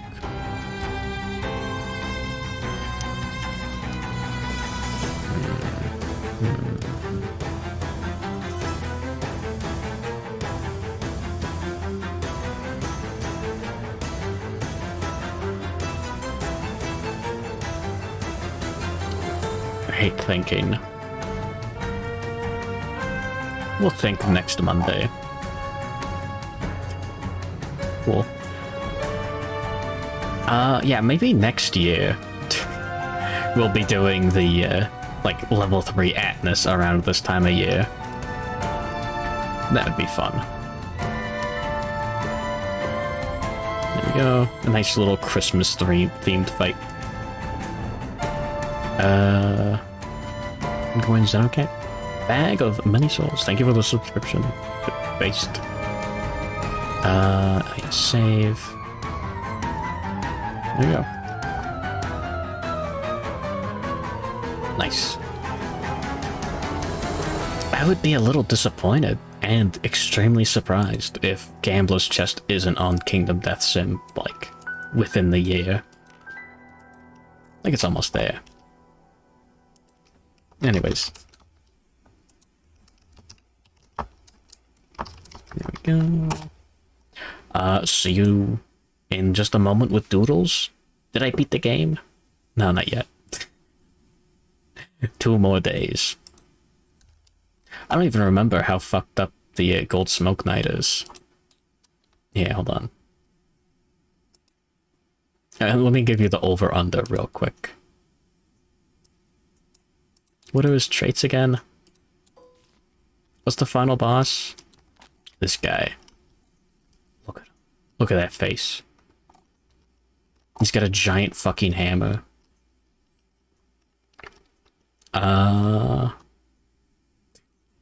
End of the monster turn, perform Blacken. Frustration. The monster's AI card has done no damage. Discard that card. And attack again. Cool. A Blacken for... Yeah. All survivors in the Smash Zone suffer 3 hits for 5 damage each. Ash Zone, 1 hit for 5 damage. And then knock back 6 away from the monster. That's after he does his attack. Moving target on it. And Secondary Forge. Oh yeah. At the start of the showdown, give this to the survivor with the Thunder Maul rare gear. No such survivor, archive this card. You may challenge the monster's weapon with your own. When the monster would perform Blacken, if you're in the Smash Zone, you may hammer and nail. We did have it for a sec. Hold on, we didn't take Yuzuki out. Club proficiency on him, honestly. Maybe. Just maybe. If he goes out, he can get... He could roll Hunt Event 100, and we could get a 9 or a 10. He could, yeah. No, I don't want to take him out. He'll get... He's too old for that shit. We'll see what happens. Anyways. Yeah, let me save over this now. God damn it. Fuck. Okay, the music stopped, I forgot. There we go. +1 to the cheat counter for undoing the weapon proficiency change, even though I didn't. Anyways. I'll be back in just a moment. Oh yeah. Doodles tomorrow as well.